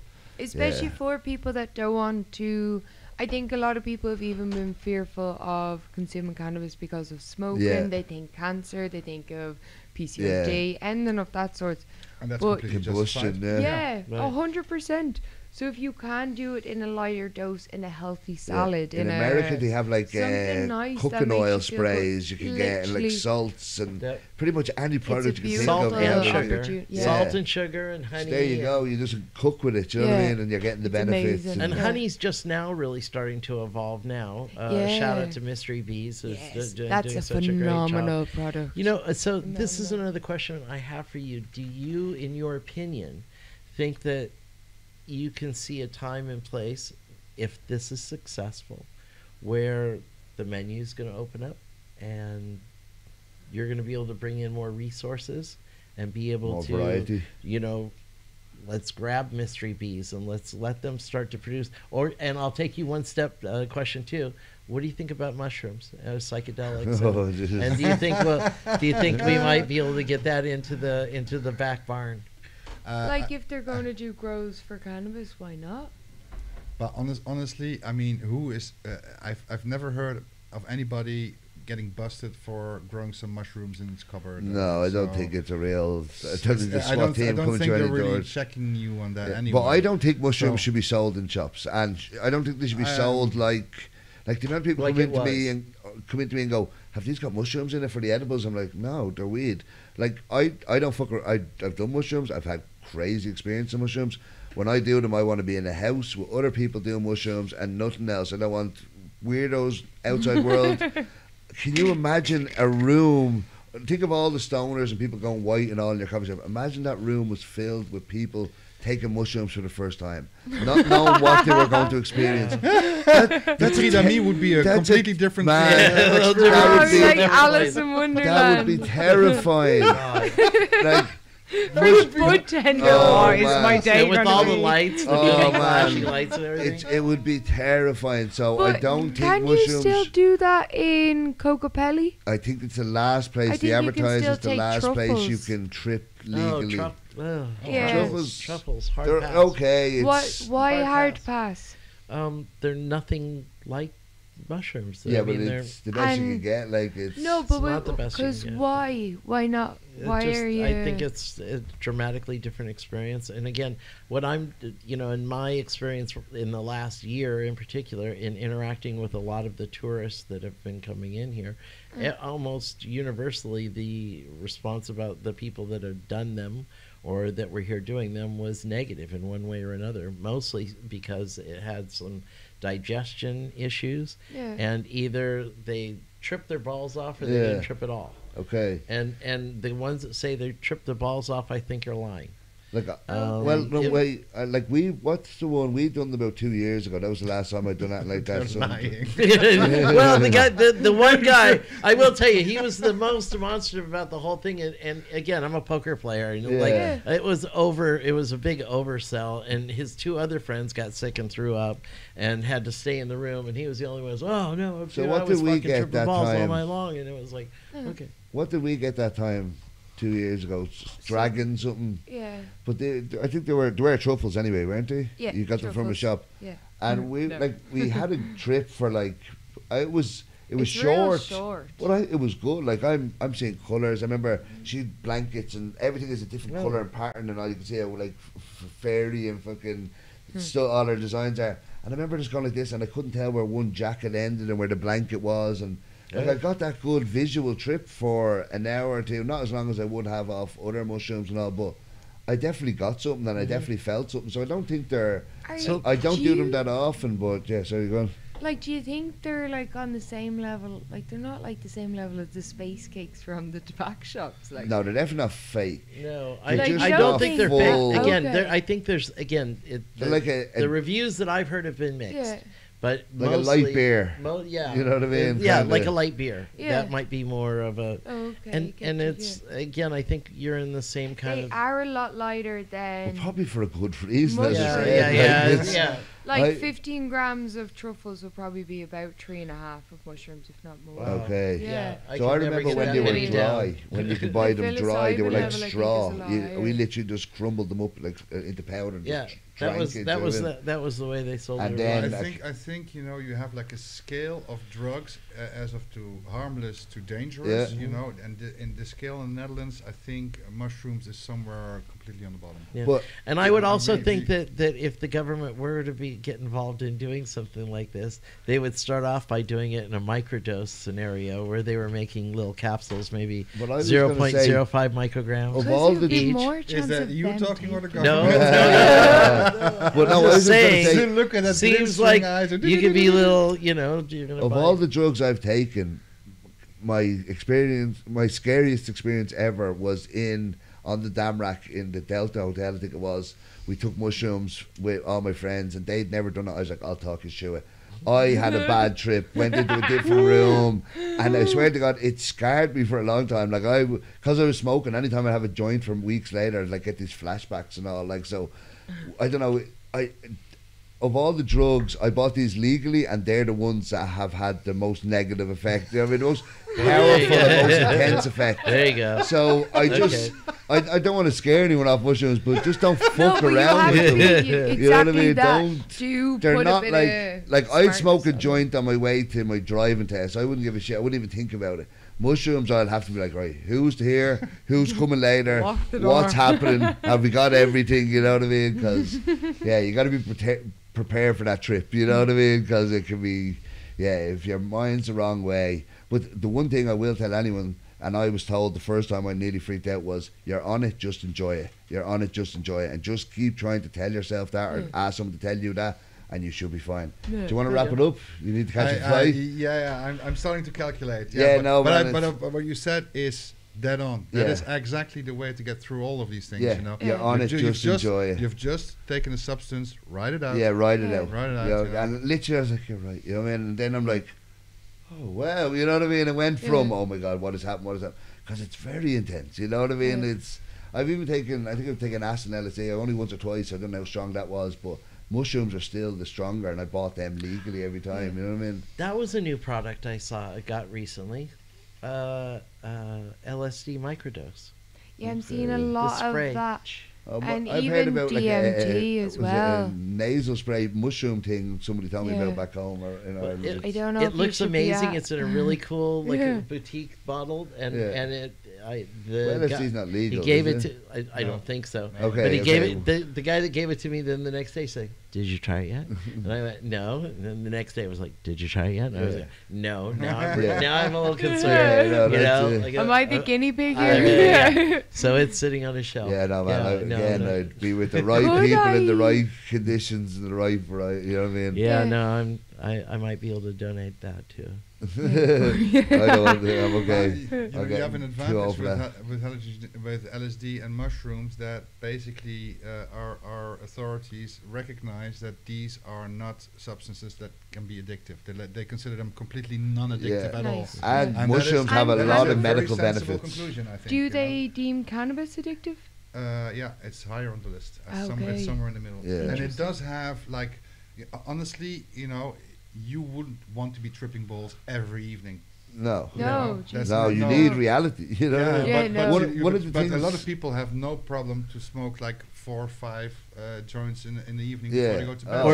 Or drink 2 big giant pints of beer. Or 4 or 5 cocktails. That is a different type of addiction. That is different. That's an addiction that can get you killed. The addiction of cannabis doesn't get you killed. No, of course. It can get you better. It's actually it can give you better dreams and a boner in the morning. The bonus plan. But I was going to say, it's the mindset as well. If you're lazy, you're lazy. Yeah. I have days where I just sit in my pajamas and be lazy, or I have days where I wake up first thing, cold shower, and you're fucking getting shit done. It's your mindset. It's not what you do. You can take cocaine and just sit there and talk absolute shite at someone for days. Yeah. Or you can go and start. It's But that's the other thing with alcohol. Once you start drinking, all you're fit for is more drinking or bed. You know what I mean? They're your 2 options after a few pints. You know what I mean? But I was going to say, my first time taking mushrooms, I remember my biggest thing was I lost my grasp on reality. I started going, maybe my whole life, me growing up and going to school, that wasn't my life. That was just a trip I had a second ago, and this is the way I've always been. This kind of. So you're saying you can't trip every night. It's not a thing where you do. We're going out for mushrooms again tonight. You know what I mean? It's not usually when I tripped. In the past. My poison is LSD because it's more mathematical. More. But the next day I would need at least 2 days to recover from the simple fact that I had so much information still to your process. Brain is just I was backing overheating. up, so I'm not like, okay, let's do it again. No, sorry. Because there's so much information coming in, I need to process that first. It's interesting also, I've noticed with, again, getting all the crowd that I've been getting, a lot of them from the UK and from Spain and from Germany, a lot of the quote-unquote younger generation, when they're coming here to Amsterdam, they're coming here to get some buds, but they're also coming here to get something else that's going to make them go fast. Yeah. And they're going to go to a rave party or a dance club somewhere at night and bounce up and down all night. We know it. And that seems to be a much more of the kind of MO that I'm, or there's a big that's always been a thing, especially in Ireland and England and all. But even with that, with the more illegal drugs, they even have a good attitude. They'll test your drugs here for you. You know what I mean? Yeah, so you can go up. Not anymore. Oh. No, not anymore. Why okay, did they? I take it back. Oh, fucking no, that's no. I come from Ireland, so I can curse. There is some organizations, some They're a pain in the arse. There's some don't ask anybody to test your drugs; they might arrest you. There's some NGOs that still do it because they are monitoring basically if there's any bad drugs entering the market. Yeah, which and they right. find something on occasion. But the days where you basically go to a rave party and there would be like a Red Cross stand and you can test it, they're gone. Nah, they're gone. No. But wait, so wait, can they test the stuff before it goes on the market? They test what is on the market and then they check if there is any okay, so they'll get a sample. No, let's say they find a few at a rave. About 50 lads, we can probably see from the corner. They're not on the same stuff. Think about how much they confiscate on a nightly basis. All they need to do is take a random one every night. Have we tested this? It's not the police. It's NGOs that are doing this. There is also What is NGO? Sorry. A non-governmental organization. Oh, okay, sorry. I thought it was some Dutch thing. So and they just buy what they find on the black market and they test it. And so they actually send people out to so pay attention. Cool. Nice, you know, hey, watch out. You know? Okay. So whenever you hear them warnings, the new pill that has this on it. The Audi logo has like 400 milligram or something, and that can kill There's a man. There's a high MDM dose, So when someone puts a new one on the market, they'll go out and find one of them and test it for... It's actually, what we're, if to talk like in a more broader sense of the whole topic, it's time that basically every type of substance gets decriminalized immediately and controlled. Is that what you'd like? Absolutely. Cocaine, MDMA, mushrooms, the lot. Absolutely, because if you produce cocaine in a clean, we used to have a cocaine factory in the Netherlands. Up in Roken or something. Cocaine has medicinal values. Opium has medicinal value. Absolutely. But also, are you MDMA, talking about LSD. letting that out on a recreational level? Absolutely. Or on as well? Of course. Why not? Wow. Because I've heard MDMA for mental health as well. For therapy. Most problems with a lot of pills and cocaine is badly made drugs as well, or it's mixed with a bad substance. Yeah. Like most people that die from pills is because it's mixed with rat poison. If you're made correctly, why not take the concept of the weed experiment and translate this also into all drugs? I do. Yeah. I mean, Switzerland is going to do a test with regulated cocaine. I think if you have drugs that are made correctly and you have in your own, because there's two things that kill people: badly made drugs and underlying health conditions.